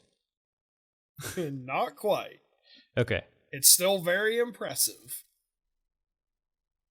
So it's shorter. Yep, shorter. 9 years. No, even shorter than that. Oh. Baba is a humble man. He is a humble man. Oh, well, 3 years. He only held the belt for 5 years. Okay, 5. That's where I should have gone. No, but back then, see, that wasn't as big a deal back. You didn't have... Look, these days, if you hold it a year, it's a crazy accomplishment. But the thing is that, like, you have shows every week and big giant shows every month to 2 months. So, like, holding it is much harder because you defend it a lot more. Whereas back then, you know, you might have 5 matches a year at most. So it's like, yeah, you can hold it for 5 years because it's much more decompressed. Like, and also, like, you know, I think if you were Baba and you just looked at Bruno, it's like, I probably want to copy that kind of blueprint. Like, Bruno's holding that fucking title forever, and it's working. Like, it was Bruno a good Zuno, idea, baby. Yeah. Okay, so I was looking at the 83 match and be like, well, he probably held it up till here, and then it was still a DQ. This is probably just... And also, I'm used to Inoki, where it's really funny, because I remember watching a Quizlemania where they went through the lineage, and, like, they got back to, it's like, okay, now we're in 1987. It's like, Antonio Inoki. Okay, who held it before that? Antonio Inoki. Okay, who held it before that? He defeated himself. Antonio Inoki. No, but it got taken off of him, and then there was some kind of tournament for it, and then he got it again. You know what I mean? Like, it's just like, okay, fucker just always had the belt. Yup. But I think this is a little different than that. Yeah, Baba was just... He was doing what's best for business, as they say in 2013. Yep. So yeah, the NWA has recognized All Japan. They are, you know, in a very good working relationship. People want to come over. Mm-hmm. And apparently this is where Baba starts to get his reputation for being extremely generous. Yeah. And if you worked All Japan, you got put in a 5-star hotel. Your drinks were comped. You got, you know, the best restaurants and, you know, escorts and things, you know, like women to escort you around and show you the town. Yeah, that's normal. It's fine, right? Yeah, it's fine. Definitely not a seedy den of vampires, villainous villainy. As he is one of the few people that a lot of people say was a man of his word. Like, if Giant Baba gave you his word and gave you a handshake, that was apparently as good as gold. Yeah, I will have some negative things across matches to say about him, his work rate, but it is very clear, even just watching his matches, even more so than Andre, because everybody always said it about Andre, but Baba is clearly, like, a good person. Like, you can tell just watching him. Like, he will not lay it in on people. Even when he's supposed to look mad or something, you can just tell that he's a good guy. Like, it's just very obvious from his countenance and the way he acts. It's just, I don't know. You know what? It reminds me of Kali, and actually I have other comparisons to Kali. Like, and Kali's Kali's a much shittier worker, honestly. But Kali is very clearly a nice guy, like, through and through. Yeah. People love him backstage. There's a reason he just permanently has a job. You can't get rid of the guy. He's just a sweet, funny, nice guy. He's charismatic. Even though, like, he's reverse charismatic. Okay, like he is inverse. Like the man just stands there with a blank face. Sucks, but if you meet him in real life, he's just such a nice dude. It's the thing where, like, okay, yeah, like TV star wise, he's not charismatic at all. But if and in terms of who you'd want to go out and have a beer with, oh, he's like top of the fucking list, you know? Like it's like that with Baba. Like Baba, I don't think he has that low charisma on TV, obviously, because people love him. But I think that kind of bleeds through to how the fans react to him and his reputation. Like he's just lovable. It's very obvious. I don't know. Yeah. Oh, children love Giant Baba. Like that is something that is, you know, throughout the ages true. If you have just a huge giant of a person, like children are naturally attracted to you because everything's big and huge to them. Mm-hmm. But whenever like an adult goes, wow, that thing's huge, it just like doubles or triples in their mind. Yeah, because they could beat up your mom and dad when they tell you to do your homework, you know? Let's save the day. Absolutely could. Yeah. And like one thing that lets me think that, you know, it's not just more of the mythologizing that Baba was like a man of his word and was good on everything was, you know who had kind words to say about Giant Baba? Bill Watts.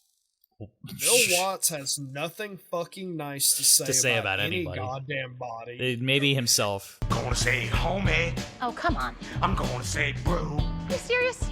I'm gonna say my man. Well, now you're just I'm gonna stereotyping. say folk show. Okay. I'm gonna say the N-word. Yeah. Yeah, himself. Yeah. Yeah. The man even hates his children. But well, that's wrestling for you, you know? But he, you know, in a couple of like interviews that I saw, you know, he was like, "Oh yeah, Giant Baba, man of his word, greatest person ever." Like, and if Bill Watts openly says you're a good person and he likes you, like, all right, fine. Something that is exceptionally rare in wrestling is for a promoter, a guy running a fed, to be called a man of his word almost unilaterally. That never happens. Ever. You are always like somebody's fucking blood enemy for life because you didn't pay them more than what they were supposed to, you know, like some ridiculous thing, or even, you know, just obvious things that have to happen as a promoter. Like you fucked over somebody's bookings on their day that they were supposed to do something, and you know, you did the wrong finish. It doesn't matter. There's 100 million reasons every promoter for wrestling gets hated by like all kinds of people. So like the fact that Baba, people are just like, oh no, he always did everything he was supposed to do all the time and he's wonderful. That's like crazy. Yeah, and like even people who disagreed with him, like he would never string you along. He would never, you know, if you had an idea or something you wanted to do, you got a firm one way or another, and that was the end of it. You always knew where you stood with Giant Baba, which, like, hey, come on. Yeah, that's several feet below him. That's where you stand. Several feet. You know, the funny thing is, trying to find his height is, you know, trying to find any wrestler's height is always very funny. Well, especially, oh God, who's the short guy that everybody makes fun of? God damn it. That really killed the joke. Adam Cole. Ellsworth? Adam Cole is like, what, 5'8" or something? Yeah, he's like 5'8". Yeah. Yeah, but it always gets... It's just one of those things that always comes up as like memes. It's like, how tall is Adam Cole? Because everybody thinks he's like 6 feet or something. It's like, nah, he's like 5'8". Yeah. Like you tower over him on accident, and you're like, "Oh, but I'm normal. I'm not a wrestler. This is weird." Yeah, and that's like everyone. It's the reverse with Billy Gunn. Everyone thinks Billy Gunn is a lot smaller. Than I he assume is, he's like 6'4" or something, 6'5". Yeah, he is 6'4". He towers over a lot. Yeah, he of looks people. tall to me. But yes. And just the fact that he, you know, worked in the land of giants for so long really underplayed how big he actually It's is. a classic like, WWE thing, yeah. They put the seeing tall him guys with fight- like Kane, which is like, why would you fucking do that? They're tall. Like, put them next to the smaller guys and make them look huge. But no. Yeah, come on. Which, yeah, like seeing him fight Darby the other night on Rampage was very interesting because, like, he just towers over poor little I Like Turtles Darby. Yeah, he's a little twink. It's not fair. So but yeah, yes. with Giant Baba, no Montreal screw jobs, no egg dome scrambles, no nothing. So this will lead us to our next match against someone who was notoriously protective and very hard to please. That is Bruiser Brody. And so the fact that Brody worked with All Japan a lot, whenever he would not work with people for more than 2 or 3 months, lets you know that Giant Baba like actually instilled trust into Bruiser Brody, who is notoriously like a starving wolf all the time. Yeah, I will confess this is the only Bruiser Brody match I've ever seen. Oh, baby. I know I've seen clips of him like running into the crowd and doing his business, but like I've never really seen a full match because I feel like when did he die? Like 87. Yeah, it was towards like when he would have been a big star. Yeah, so it was the mid 80s. Like he was huge. Yeah, he was gone before his time, and the thing is like the early 80s was right. This was right around when wrestling was getting hot, so it's he never made it over to the Fed. He wasn't a guy that like I would have been exposed to, so I didn't really, and I don't watch 70s stuff, so it was kind of like it's in this pocket that I never watch. But this was for the PWF Heavyweight Championship.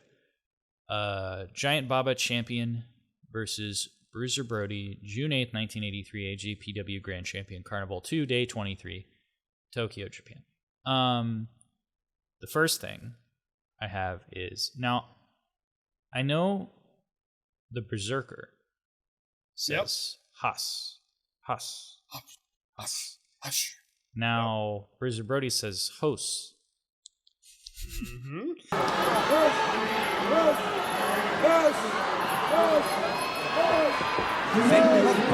That's different, and not what I'm like. Wait, what's the difference? I don't know. He says it. That was my mental like walkthrough of it. Was like, wait, why does he say that? Then I'm like, oh, it's probably because he's Bruiser Brody. He's a fucking weirdo. No, the Berserker was the WWE's knockoff of Bruiser Brody. I like the Berserker, but yes. Yeah, you like the Berserker. That's like, if you like, generic cereals and you've never had the real thing. He throws people out of the ring, though. It's his gimmick. It's great. And he's got, like, the Viking helmet. It's funny. But, yes, he goes, Hos. I'm like, Hos? Yeah, Hush. Yes. Bruiser Brody is amazing, and he's one of those people that, like, my dad held in awe. Because he was like, you've never seen anything till you've seen a Bruiser Brody match. And being a kid, watching these things, and being in the 80s style of wrestling, yeah, this guy was insane because you would come across matches of him and Abdullah the Butcher, like, bleeding everywhere, and they're in a popcorn stand, just, like, knocking everything everywhere, just wild men. And the thing is, like, Bruiser Brody is just immensely good and athletic in an era of American wrestling where people just weren't. Yeah. Like, I'm looking at you, Harley Race. I got a lot of things to say about you in this next match. Oh, interesting. Okay, well, I do too, but I don't think they're going to be the same things. However, he has like an intensity to him. Yes. A lot of people, especially at this time, did. He's got like that what's his name, Ox Baker, the fucking heart punch. Is that the guy? Yeah, it's like that kind of thing where like he just looks at you and you're like, oh no, that man will probably kill me. I'm gonna go across the road and through the alleyway and hide for like an hour because I don't want to be anywhere near him. Yeah, because in the very first opening bits, one thing that like was very cool and cracked me up was like they lock up and Baba takes Brody over to the corner, and Brody, to get out of the lockup in the corner, just starts twitching and hush, hush, hush, hush, hush. He's And like a Baba, crazy person. Yeah. Yeah. And Baba just like backs off and like looks at the crowd like, whoa, can you believe this guy? He reminds me of like you know how like Mankind cuts promos? Mm-hmm. Like if he wrestled like that. Because I don't really think I do think he kind of does sometimes, but most of the time he wrestles like a wrestler. He has his moveset. But like his promo and sometimes like if he's in a dire situation, he'll wrestle like that. But most of the time he doesn't. Like I feel like this guy is always like he's just a nutso person, like in the ring. Yeah. And even out of the ring, he'll just leave the ring and start going through the crowd and trying to find people to kill. It's like he's escaped from somewhere and they put him in the ring. Like it's terrifying. Yeah. So we might save this later to do an actual like in-depth look at it. But do you know about the infamous Bruiser Brody Lex Luger cage match? No. I'll have to. Was Lex working? He must have died. Bruiser must have died in like the 90s or something. Because Lex wasn't even. I think it was 87.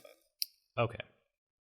Because Lex wasn't really working until the late 80s, early 90s. As far as I'm aware. He was I think Lex started in like 82 or something like that. Wow, okay. There's a lot of back and forth to start. Baba goes for the boot, but he gets caught, which is fun. The crowd starts going, Baba. The crowd is very loud. I said it's very weird hearing and seeing thousands of people in attendance on a video that has 503 views over 4 years. Like I know, it's right? so weird seeing so many people in the same place screaming and going crazy at a match between two guys that are legends, and it's on YouTube and it's like nobody's watched it. The 4 years it's been on YouTube. Maybe there's another, I don't know, maybe there's a better video or something. Brody body slams Baba, which is very impressive. I'm kind of surprised at how this happens a few times over the course of the videos, but how easy people can get Baba up, because he's fucking huge. Like like body slamming Andre, actually the same year, was supposedly the biggest fucking deal of all time, and Brody just picks this dude up and body slams him, and nobody. It's not even pomp. Like it's just like, yeah, that's fucking what I do. Also, for all of Baba's faults, he has a very strong work rate. Like it doesn't look great all the time. But like when he gets in there, he will tries. work. He works better than Andre 100%. But it's not really fair because Andre with the gigantism was a lot worse, and he was less in shape than Baba technically was, and it's they're just different. And it's really strange. Like it's good. It's actually refreshing, and I think that's one reason that Baba just like lasted in the cultural milieu for as long as he did. He didn't wrestle like a strong death monster all the time. Like he wasn't someone to like completely overcome. His size occasionally played into it, but for the most part, he was like a relatable figure, which I think made people, like glom onto him a lot more because they could see him in peril constantly. Like, if Andre, that was one of the problems with Andre being a face, was he was just never unbeatable. Yeah, it was never believable that he was in peril. And Baba, over the course of, at this point, like 20-something years of wrestling, we've seen him in peril, and he is constantly in these positions. Yeah. And so you and the crowd know that, like, he's not an unstoppable monster. Yeah, the only time... I think that actually works for him. The only time Andre was ever, like, quote-unquote beatable or in peril was when he got caught up in the ropes by himself, which was very stupid every time. There's a crisscross here, which the whole crowd goes, ooh, which I love. Again, love the crisscross. More crisscrosses, please. That ends in a Baba boot, which is over. They brawl outside for a bit, and Baba gets busted open off the post. Now, I feel like back in the day, I feel like they do this less, but maybe they still do it. I feel like guys just put the blade like in their wristbands or some place they could get to it easy, and once they got the post, they just gig like immediately. Like, and they become so adept at it that you don't see it happen. Like they don't, because nowadays I feel like you go on the ground, they move the camera, you gig on the ground, you come up, but I don't feel like they did that. Like I feel like they just fucking gigged right away. They just went like this and fucking gigged, which is terrifying. Yeah, because I mean, the thing is, back then, it was a lot more intimate setting, and people were like really paying attention, and so you had to, like, I've seen Ric Flair at the height of his powers many times fall underneath the apron, go under, halfway underneath the ring, and then come up with blood. Yeah. I wonder what he was doing under there. But someone like Jake the Snake, he wouldn't blade often, but you never fucking know. Yeah. Like, and he could blade like coming the fuck up. And also like Shawn Michaels, Jesus Christ. Yep. Paper face Michaels in the later part of his career. Yeah. He would gig in like every match. Yeah. Every match, and it would happen like he'd hit the ring post and then come up bleeding. Yeah. Like you never saw it. So they go back in. Brody goes for the pile driver and, quote, hits it. It looked disgustingly unsafe. Like, it looked like he got him up and then fucking dropped him on his head and shoulders. And I was like, oh God, well, I know he's okay, but Jesus Christ. Baba does kick out, which is a big pop for it, but I was like, fuck. Brody misses the running knee, and Baba starts working his knee. There's a brief spot here where Baba runs around the ring to get to Brody. Lightly jogs. Okay, he jogs, and then you can just see him wince just from running. I'm like, dude, like, I was like, oh man, like he's just running and goes, ugh, like I can't run. It sucks to run. I'm like, dude, oh. Now here Brody goes off the post. And I just assumed he immediately gigged, which I was correct. It might have taken a little longer for the blood to get there, but the posts apparently are like filled sharp with as fuck. glass. Yeah, just don't touch those things. They're nasty. Baba sets up, hits a much safer follow-away pile driver for 2. Again, Baba doesn't take any chances. This man is like safe as houses. He does not fuck around. Crowd's going apeshit at the near falls here. Now, to be fair, when Brody went to pile, so whenever you take a pile driver, it is your job. You have to post. Being pile driven to keep your head in position and to like grab the other person's knees. You grab or around their midsection if you're doing the tombstone, and you hold on. Yeah. It is your job to do that, so Baba just kind of didn't, and Brody had no choice at He just had point. to let him go. Yeah. That sucks. There's a ref bump off of a Baba boot that leads to a visual 3. I have Baba's boots have next to no impact. He kind of just he trundles up and boots, and they don't he doesn't put any force into it. He just puts his foot up and the other guy bounces off of it. But it's over. Okay. Brody gets the chain. Brody hits him with the chain. There's a DQ. I have boo, but the crowd, I don't think they were really booing. I think they're like, oh my God. But I personally was like, fuck, DQ finish in a title match, boo. The young boys all file in so they can get murdered one at a time. There's another guy here. Did you notice who one of the young boys was? No, Shane McMahon. It's not. It's not Shane McMahon. Asawa. It was close. I saw Kawada. Oh, Kawada. Okay. Interesting. Kawada getting his comeuppance. Extremely young Kawada. Yeah. That's awesome. So yeah, the young boys file in to get murdered. There's another guy here, I think. Was it this match or no? That's the Stan Hansen match. Brody runs through the crowd as he does. Yep. I really do Swinging love. his chain. I love the spotlight on him, though. I think that's the funniest thing. There's Oh, this guy amazing. up in the lighting rig, like there he goes. Check him out. Look at him. Check him out. And also, I believe the crowd was going like host. I think they were doing it just to appease him. Like, please don't kill us. We'll chant for you.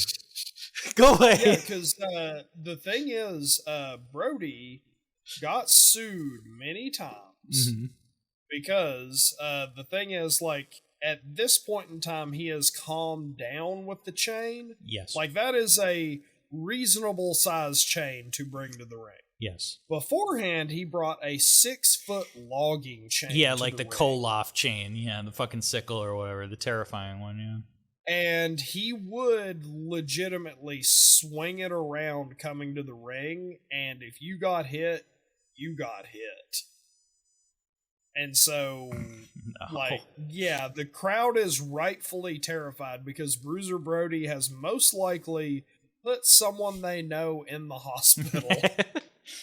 Oh no. Yeah, like my friend took that last week. I'm not doing it. I'm getting the fuck out of here. So That crazy man. yeah. I gave it 2 3/4 out of 5. It was fun. The crowd was hot.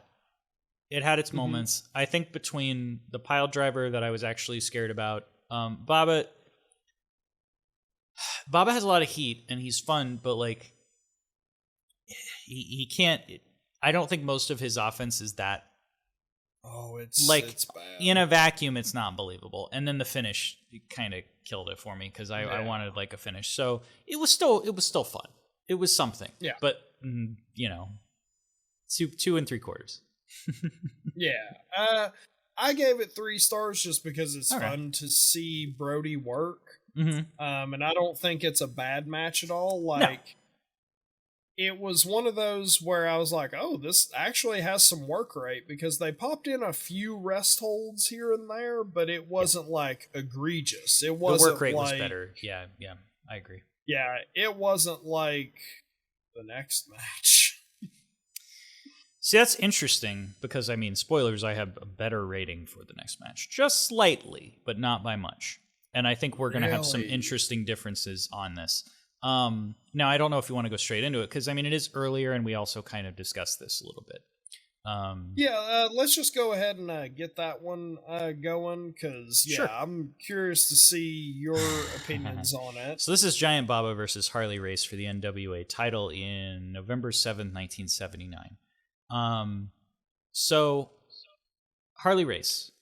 I like Harley Race quite a bit. Especially like this period. I feel like the later you go, the lower his gas tank is, which already wasn't great. But Harley Race almost immediately gets a backbreaker on Baba, which I was like, damn, dude, like, holy fuck. Which is probably why he worked slower the rest of the match, because dude was just like The lightest backbreaker ever. Sure, but he got him up, which Yeah. I mean, I was like, okay. Now, I will say my next note is these guys are hardly touching each other. Harley's just calling spots in the headlock, like he's just talking at the hard cam, like just droning off an essay to Baba. It's very nice of him. But yeah, Harley gave him like the punches, and it's like, dude, you ain't touching him. I'm looking at him. You're not touching him. I think maybe Harley didn't. Maybe he wasn't used to working with a hard cam, because it looked like he was trying to cover it up that he wasn't hitting him. But unfortunately, the fucking cameraman's like, I'm gonna zoom in on this shot and get a close up. It's like, fucker, like, no, don't. Harley takes a backdrop and a body slam, and I have a beautiful sell for a headlock takeover. This guy, and this happened a couple times in this, I have it again later. He gets like vertical for a headlock takeover when he takes it. He just turns, he just like rotates like he's a fucking 3D character model. I'm like, holy shit. Harley tries to grab Bob off the ropes, but he just falls backwards. I really loved this. I could see how somebody would hate it, but like Harley is selling, and like when he goes into the ropes, and it's like Baba is going faster than him off of the ropes, and it's like he's gonna grab him, but Baba's just too fucking big and fast, and he just knocks him backwards, and he just falls down. I was like, that looks great. It is a no jumping Luthez press. Yeah, but like I am a big fan. We saw it in the Joshi matches with God, I don't remember who did it. The girl with the kick pads who kicks like Daniel Bryan. Oh, it's been so long since we. I know it's Joshi. been like 4 episodes. I don't remember her name, but yeah. she also does that thing where she'll start to sell and she'll get thrown in the ropes and she'll just fucking fall off the ropes and fall forward. I love that, like the staggering kind of selling. Yeah. There's a backdrop here with you hear the announcer, just the commentator, backward drop, backward drop, backward. He just starts screaming backdrop.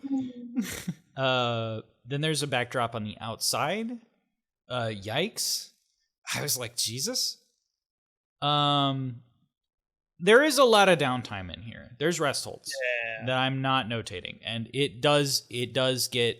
I will say I was in and out for this match. Like I would pay attention when something happened, and then I would they do a rest hold, and I'd kind of look over to my phone or something because and also they kept like. Granted, I didn't have the context from the announcers, but they just kept cutting over to his kid, a child. It's Leland. It's Leland Race.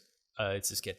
Oh, okay. Yeah. Well, I figured it was probably his kid, at the end of the match and everything, but I just kept in my notes. I just have him listed as a Luke child Skywalker of the child. Corn. Yeah, he's got the Luke Skywalker Tatooine robe on for some reason. But yes, it's Leland and Leland Race. Thank you, YouTube comments, for letting me know because I'm like, they keep showing that fucking kid, and I don't know who it is. Is that like fucking Owen Hart's brother or something? I don't know. Like who's the other Gary Hart, whoever.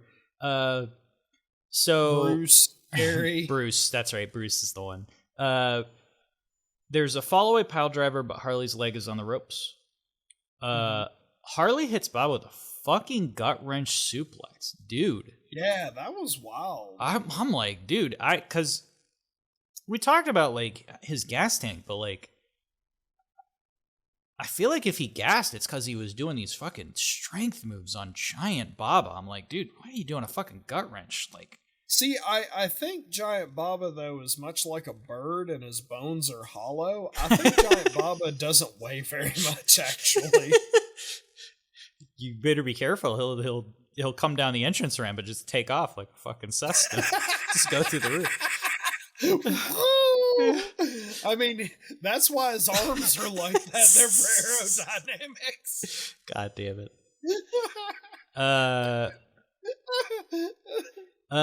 Baba does a Russian leg sweep, which appears to be like his finisher almost, or like the sequence leading. It's like how Jake does the short arm clothesline. Yeah. God, like they pop for it. Yeah.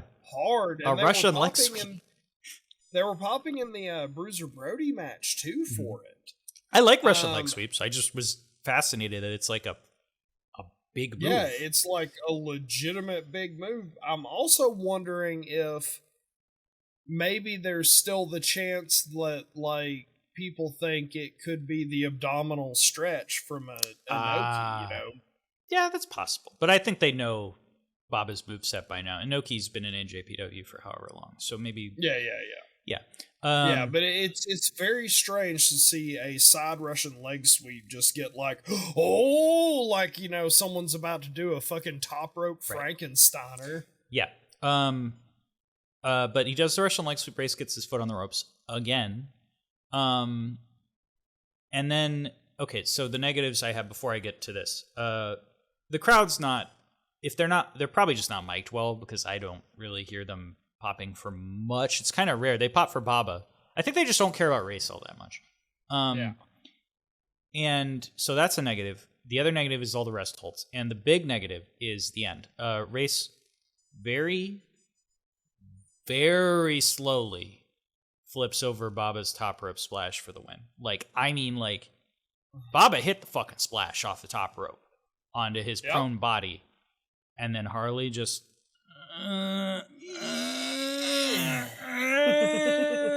goes over for the fucking pin, and I'm like, dude, that ain't a pin. Like, no fucking way. You just had the dude plant on you. He's huge, and then you just very, very slowly turn it over for a pin. Like, no. So that honestly killed a lot of the match for me.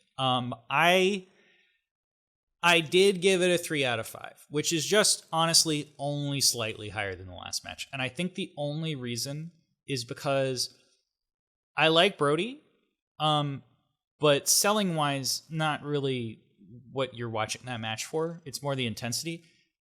Harley did some cool moves, but mostly the thing I really love about Harley is his selling. Like, I think his selling is really great and underrated. There are a lot of rest holds, but I just consider that symptomatic of 70s, early 80s wrestling. People just do rest holds to call spots and to get their breath back after they did a fucking gut wrench. So yeah. I love the headlock takeovers.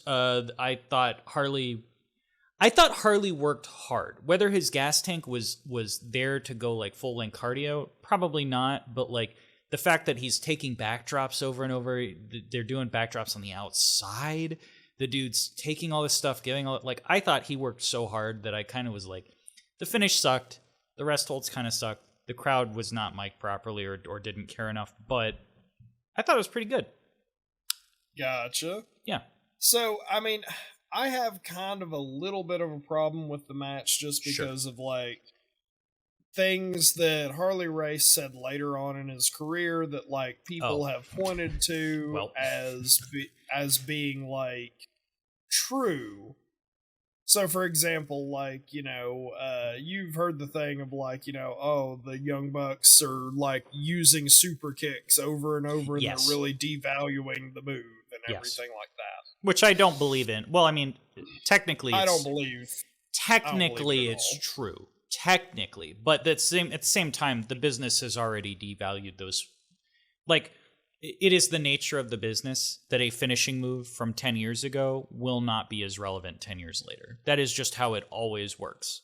Like, period. Like abdominal stretches weren't finishes DDT, in the 80s, you know? Because they DDT were in the 70s. is a transition move, you know? Yeah. Like, that's just the nature of the business. Makes it, yeah.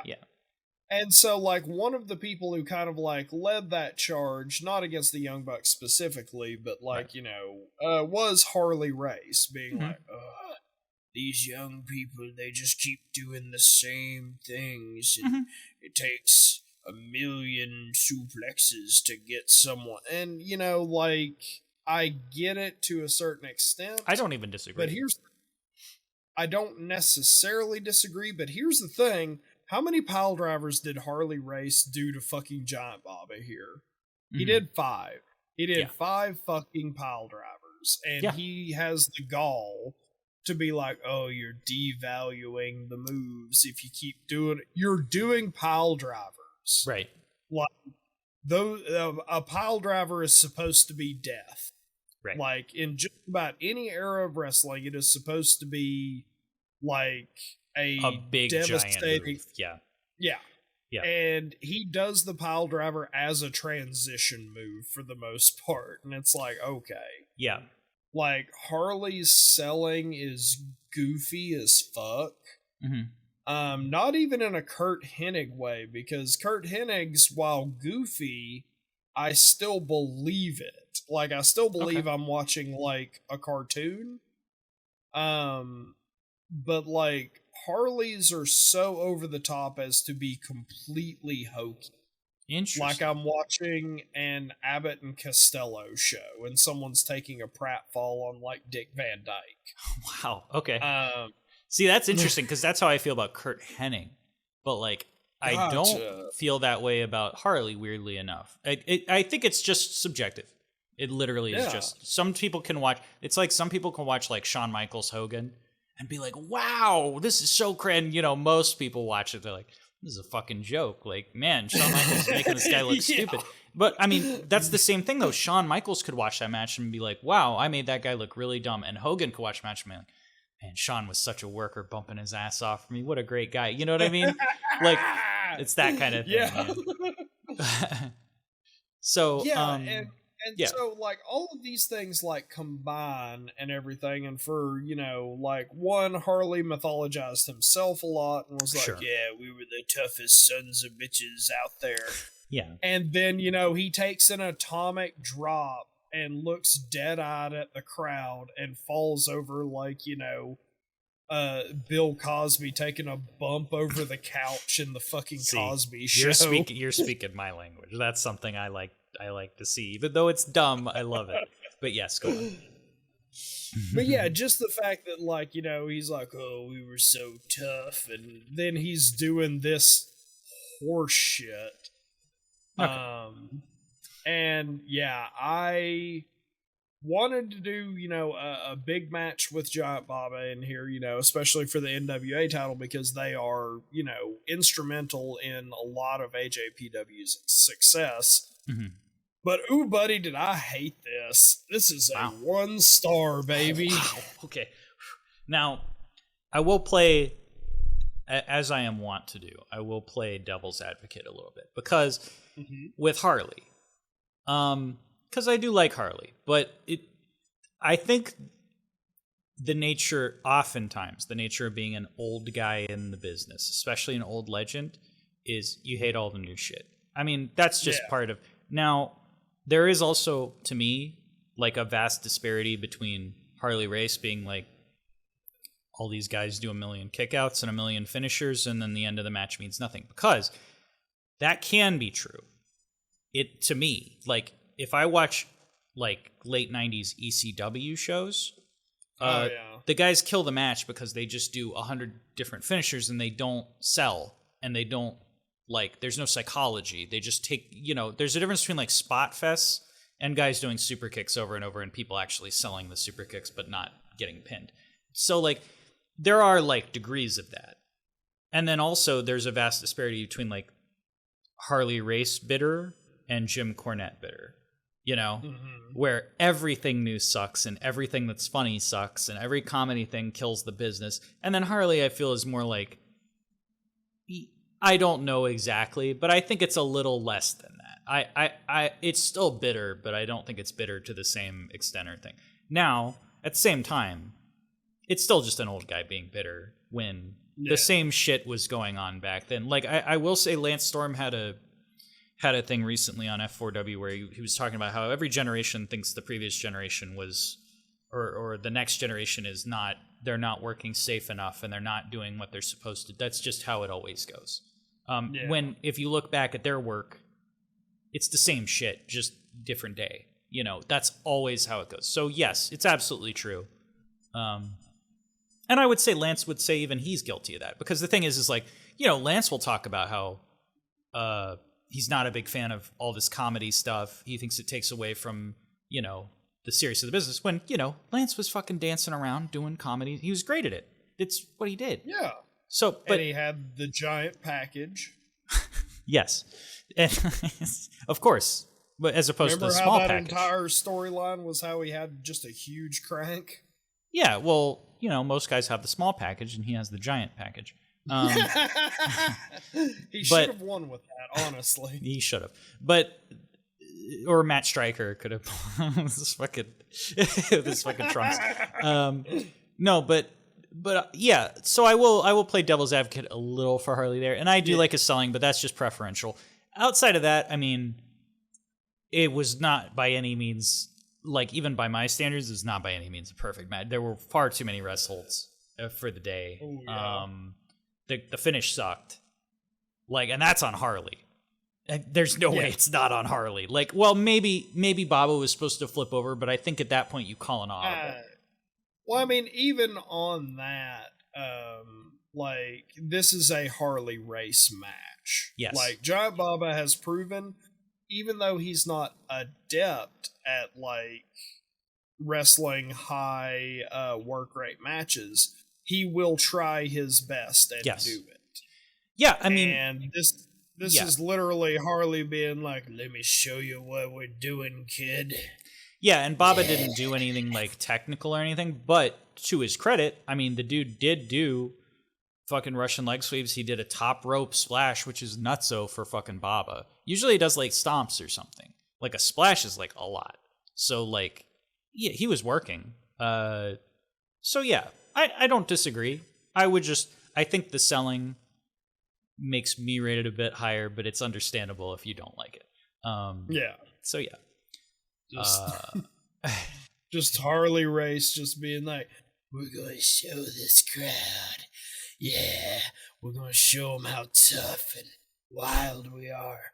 Immediately cut to Yakety Sax playing with some clown horns, just as he goes over the top rope from an atomic drop. Oh, guys do that all the time, though. That's fine. It's wrestling. It's clown shit. It's carny. It's fine.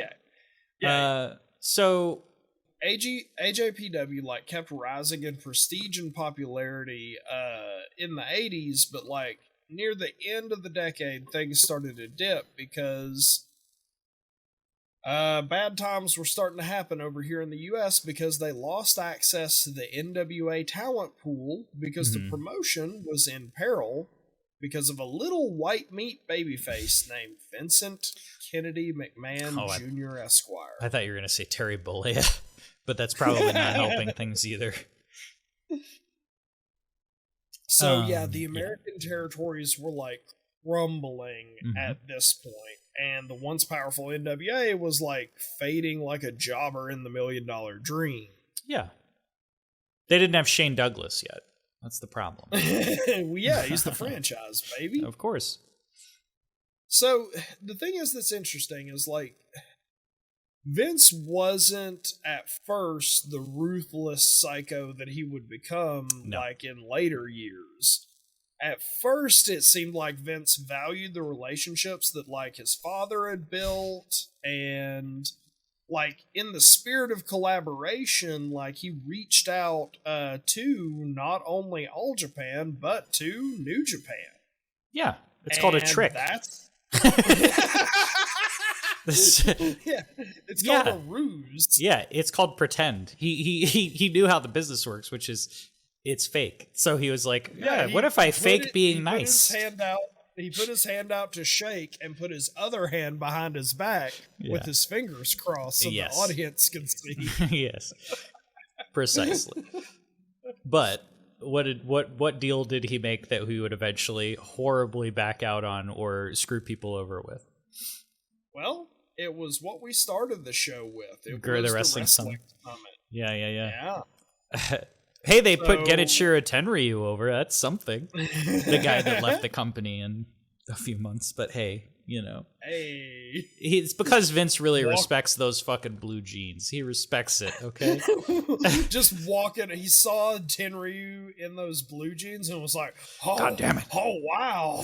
Started pulling on his ear. Get this handsome young man some cowboy.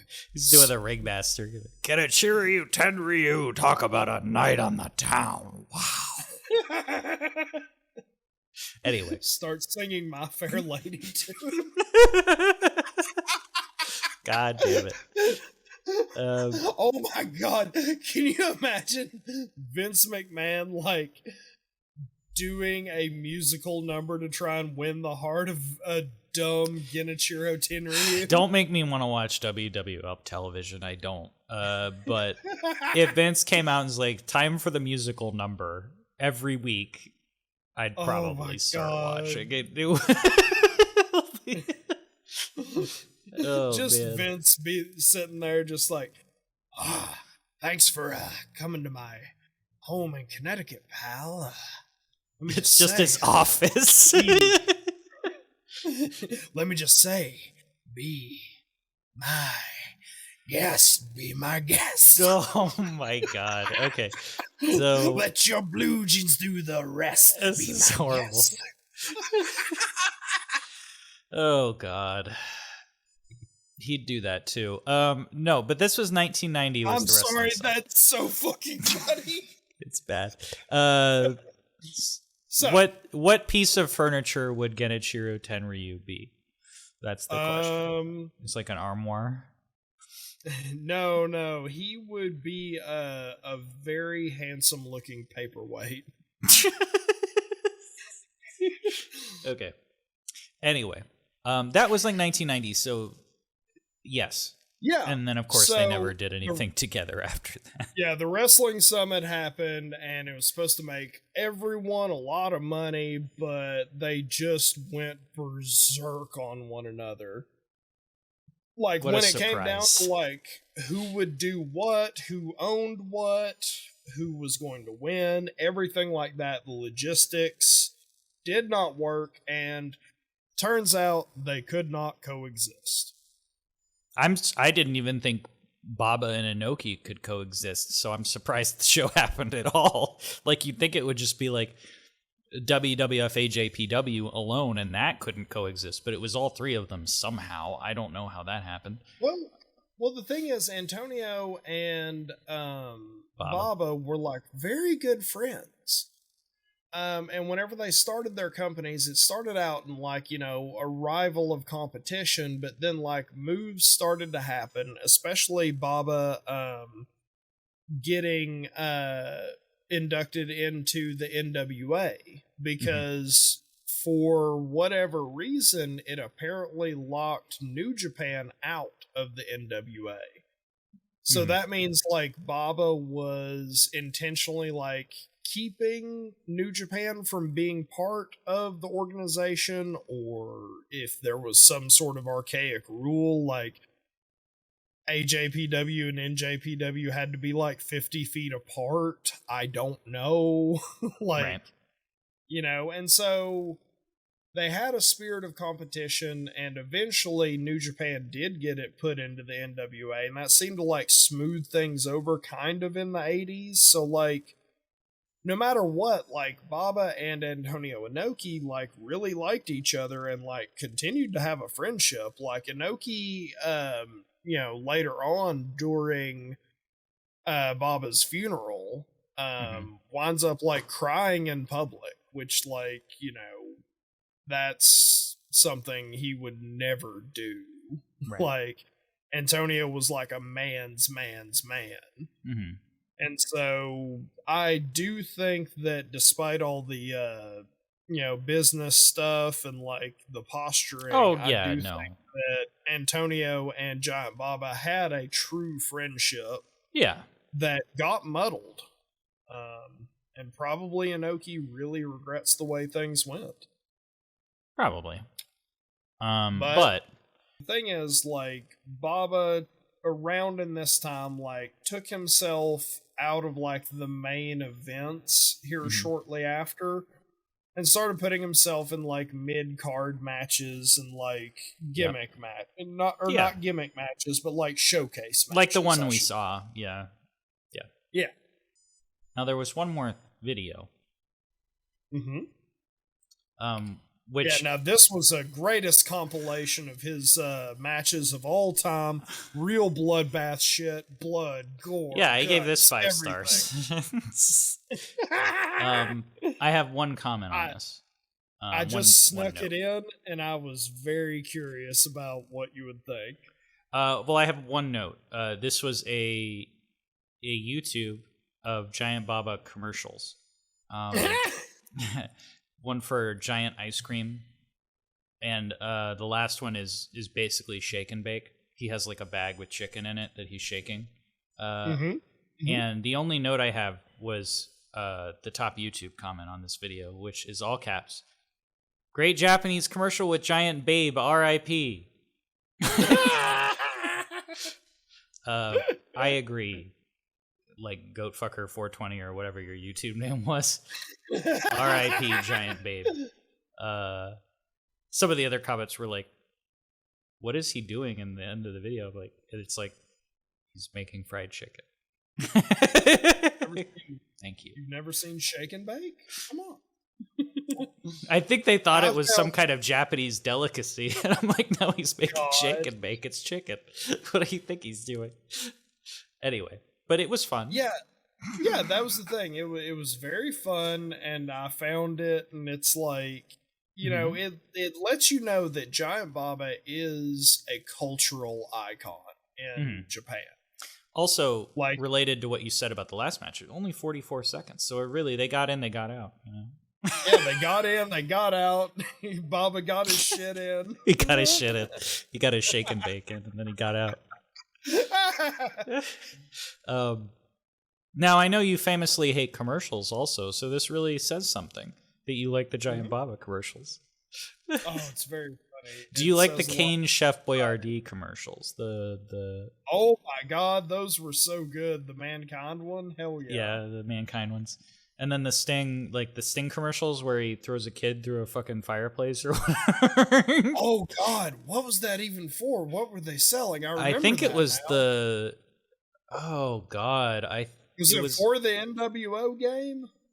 I don't think it was a game. I think it was either like, I want to say it was like cutouts or posters or something. Oh I'll gotcha, look yeah, this like up. big heads. Yeah. I'll look this up because it is an important commercial in our existence. Sting commercial. What if I get like Sting from the police? Oh, it's for Sprite. What the fuck? Oh hell yeah. How is it for Sprite? Hell yeah. All right, maybe he did a few of these where he shows up and wrestles a child. No, it's Sprite. Okay. Of all the things, I guess Sprite makes you get beat up by Sting, and your parents are very worried about you. Oh my god, that's very funny. Yeah, on Twitter, it's like when I drink McDonald's Sprite, and Sting shows up and throws you through a staircase or whatever the fuck. He really chucked that kid too. Anyway, Yeah. so it was fun. The end of the story is, of course, that Giant Baba died. Sorry. Well, there's a little bit. So, How you know, old was he like, when he died? He was 61 years old. Okay, in wrestling terms, that's pretty good. Especially in gigantism wrestling terms, that is very, very good. So yeah, like a little bit of a post-mortem, you know, here, or not quite, but you know, like Baba, you know, like slacked off on wrestling himself, and you know, was only there for like showcase matches. And because they didn't have access to the NWA talent pool any longer, that made like Baba start to focus on the Japanese wrestlers, especially the new crop of talent that he had kind of waiting in the wings. Mhm. So, you know, like Japanese pro wrestling had always been about the crazy gaijin coming in and, you know, we defeat the foreigner, and that had sold tickets for, you know, about 40 years at this point. Right. But it kind of was becoming pastiche, people weren't caring, and so when Baba switched the storytelling to focus on like a lot of these young up and comers, you know, Toshiaki Kawada, you know, Taue and Kobashi and Misawa, like it was seen as a big risk because even in Japan people were like, oh, we don't know if like Japanese wrestlers can, you know, sell tickets. Mm-hmm. Which is like very strange just because, you know, it had just been so ingrained that like your big matches is the Japanese person fighting the gaijin. Right. And so this like led into a different storytelling, and you know, that's how we get like the 4 pillars of heaven. Yeah. Which, I mean, that was...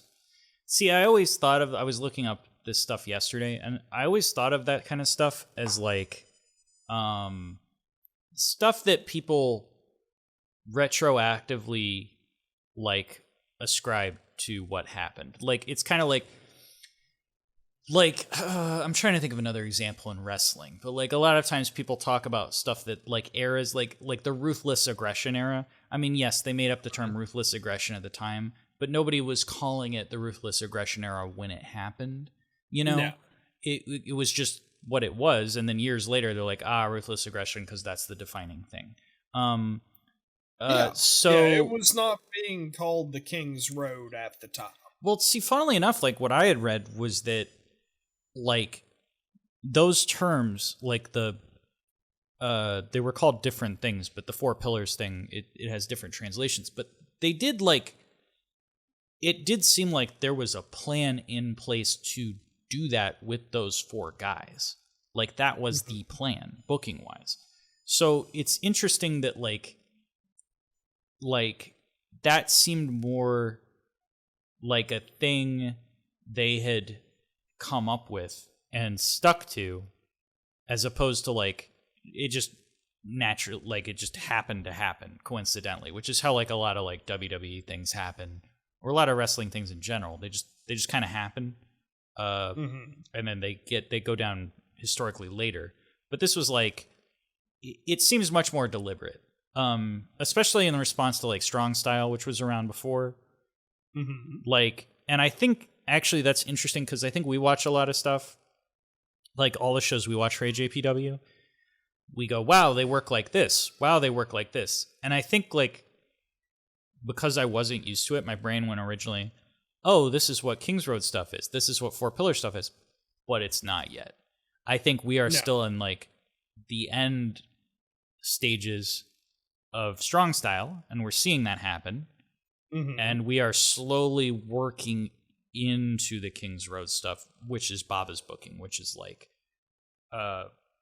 you know, these guys slowly over time build up their games and characters and become these, you know, larger than life characters. It's more of the fighting spirit and the histories built up between wrestlers and stuff like that. We don't really, and I can tell we're starting to see it.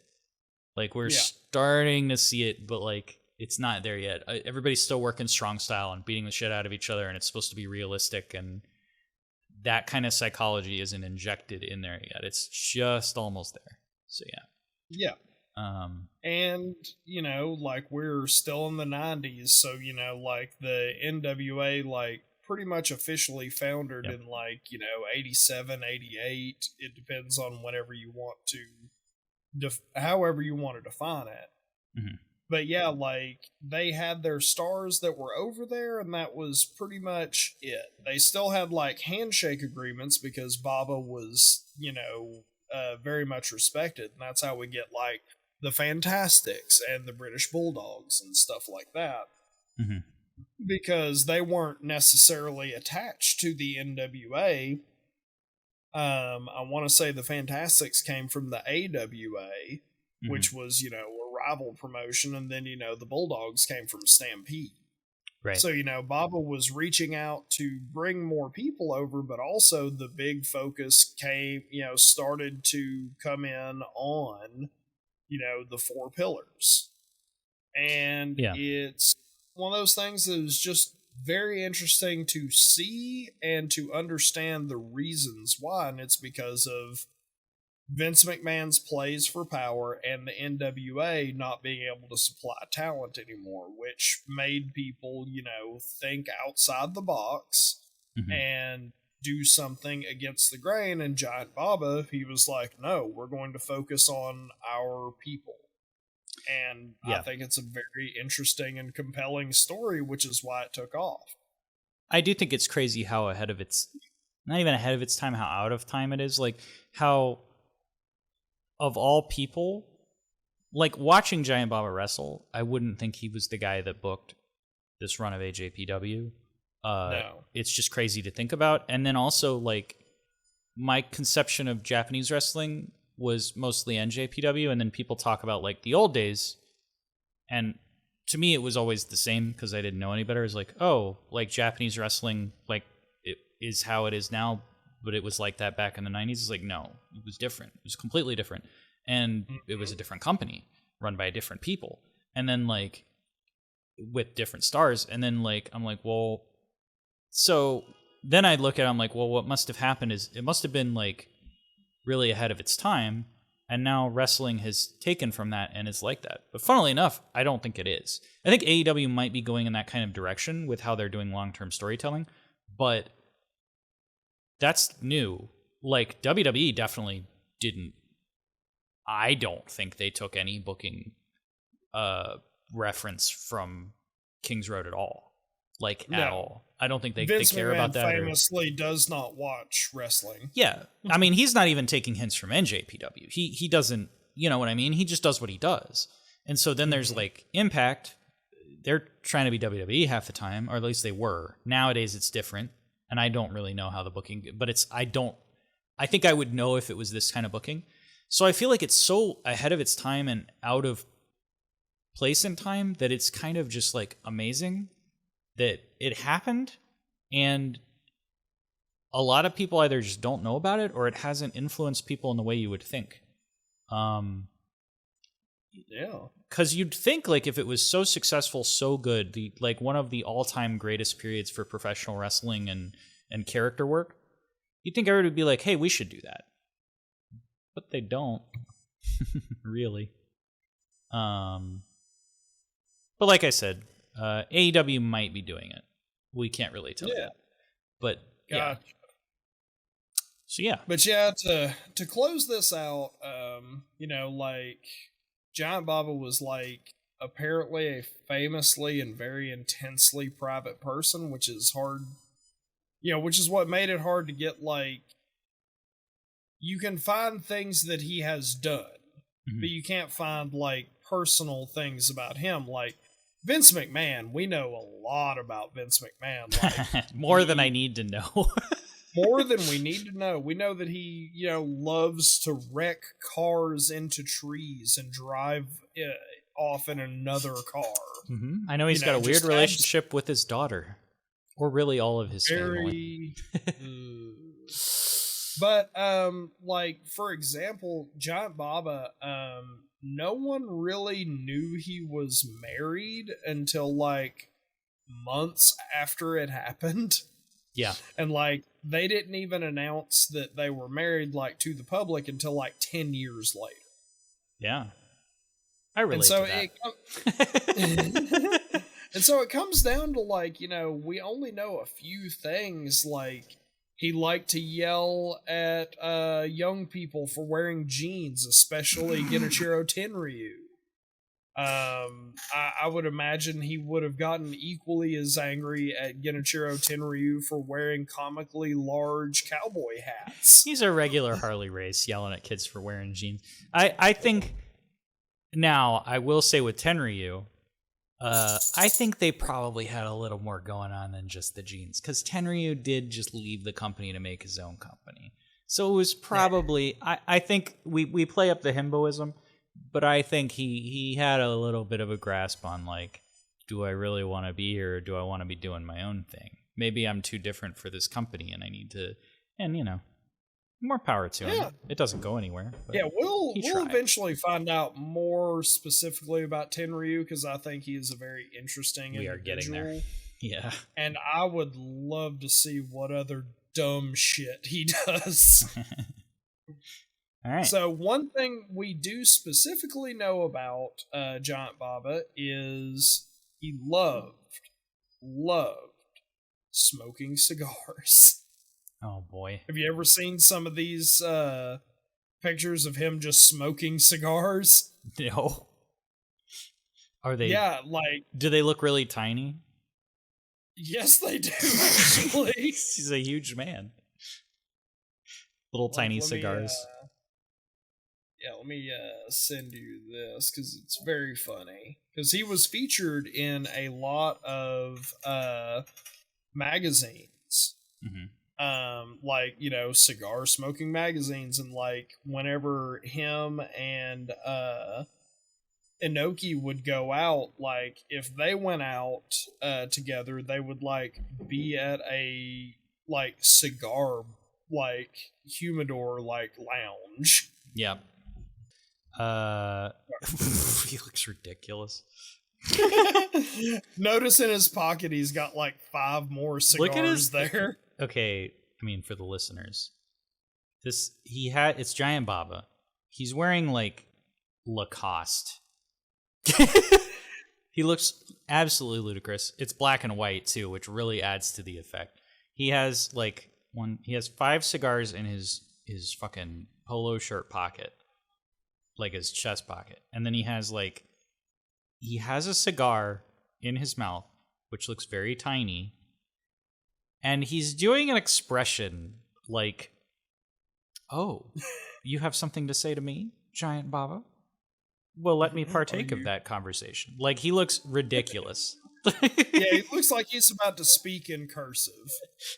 It's fucking ludicrous. And so yeah, the idea of like Giant Baba and Inoki like going to like cigar lounges and like imagining Tenryu trying to come in and be like, "Hey guys, what's going on?" And they just throw newspapers at him and are like, "Get the fuck out of here!" This just makes me want a reality. Sitting in silence. This just makes me want a reality where Andre the Giant like becomes like a French expressionist and wears berets and like black turtlenecks. Like, I would totally be in for that. He's like, he watches like existential films and is always sad and doesn't want to talk on his promos. Can you believe they don't even want a peanut? What is a peanut? What's that the fucking Simpsons thing where these fucking Barney's like laying around on the bed? You know? Oh my god, yeah. I don't remember what he says. This is like a life is too hard to go on, or whatever the fuck he's like. You know, like, this is later. I just want that with Andre, you know. Oh my god. Anyway. Oh, so yeah. 1999 comes around and Giant Baba passes away from bowel cancer.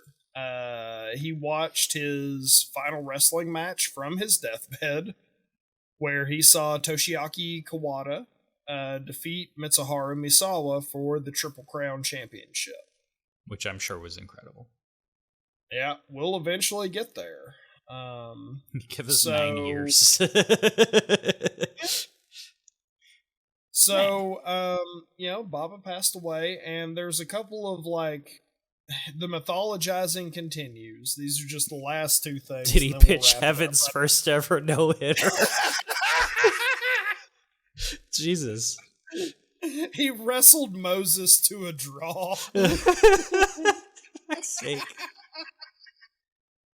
God damn it. He parted the Red Sea like Bruiser Brody. Fucking Bruiser Brody's swinging his chain the whole fucking Red Sea parts. Like, it doesn't want to deal with anything. Giant Baba was the first person to break out of Samson's full Nelson headlock. Oh my God. Anyway. Jesus. So, they held a memorial service at the Nippon Budokan, where 28,000 people attended, and that is apparently a legit number. I believe it. The mythologizing starts where apparently his funeral had to be delayed because they couldn't find a casket big enough. And I find that hard to believe. I don't think so. I think of how meticulous Giant Baba is in planning. And, like, he knew about his diagnosis a year earlier. He absolutely had a casket picked out. Come the fuck off. I think it's possible he wouldn't have planned on it, but I think the most important thing, I think it's a wording issue. I think it's possible they delayed it because they needed to make a coffin that was big enough. But that's different. Like, being able to not find it sounds like, oops, we have to go over to the next prefecture to find a bigger coffin. I don't think it's that silly. I think it was it's hard to find coffins for fucking 7 feet guys. So, yeah. Well, he was actually only 6'10". Yeah, but he was billed at 7 feet. Yeah, he's 7'8". That's how they bill it, you know. 830 pounds, you know, fucking ridiculous shit. Yeah, I saw him listed anywhere from 6'10" to 7'6". So I'm going to go with the lowest one. And Adam Cole, 6'3", 200 pounds. Yeah, absolutely. Yeah, Billy Gunn has to stare at him eye to eye. Yeah, just standing on an apple cart the whole time. Yeah. So apparently, and this is another one of those unproven things, they had to rent a dump truck in order to load up all of the flowers that were left at the BlizzCon. Considering all the Joshi shows we've seen, I totally believe that. They love their flowers over there. They do. They absolutely do. It is kind of sad they all went in a dump truck, though. But, you know, flowers die. What are you going to do? Yeah, I mean, you can't keep them in your cupboard. No. I mean, so after his death, things at AJPW apparently quickly devolved to a lot of infighting. Motoko did Inoki try a hostile takeover? He showed up with a deed and was now like, it's time. Sorry, everybody. God and Toshiaki Kawada has to save the rec center. Anyway, what happened? Oh god. So Motoko Baba, I don't know. I could not find Baba's last name. It was just in kanji, I guess. Sue me. But anyway, his wife, Motoko Baba, owned the majority of the company. Okay. And Misawa felt like, or was promised, because he says that Giant Baba handshook agreed with him, promised him that he would essentially be the owner and runner. Mm-hmm. So naturally that all devolves, and Baba was very good at those handshake agreements, and he always held his end up. But the thing is, like a lot of those people, he never put things into written contracts. Yeah, and there's like no witnesses, so it just is what it is, you know? Yeah. Yeah. So, I think we should eventually do like an AJPW like retrospective on just the company itself and like the twists and turns. But, the broad strokes is, Misawa and Motoko could not get along, and they Misawa wanted to modernize the company because a lot of the way Baba had been running things, it was old school style. They needed to redo television negotiations, redo gate sales and things like that, because those numbers had apparently stayed the same since like the 70s, because, you know, Baba was like, no, we agreed to this, and he never thought about inflation. Mm-hmm. So AJPW was, even though it had all this popularity, like sort of struggling. And so Misawa wanted to update it. Motoko said, you know, absolutely not. And it wound up, and I didn't know this until I saw it here. Misawa left the company, and with 23 other wrestlers, he created Pro Wrestling Noah. Yeah. Yeah, I was pretty sure. I was under the impression Noah was a Fallout thing from AJPW. But I don't think Misawa was the one that died, right? Like, yeah, not Misawa, long after. No, I don't remember. 2000s? Yeah, he died, I want to say, in 2008 or 9. When did Kobashi die? Kobashi's still alive. He's still alive. Yeah, so then I thought somebody died in the 90s from the Four Pillars. Was it It's not Taue, I don't think.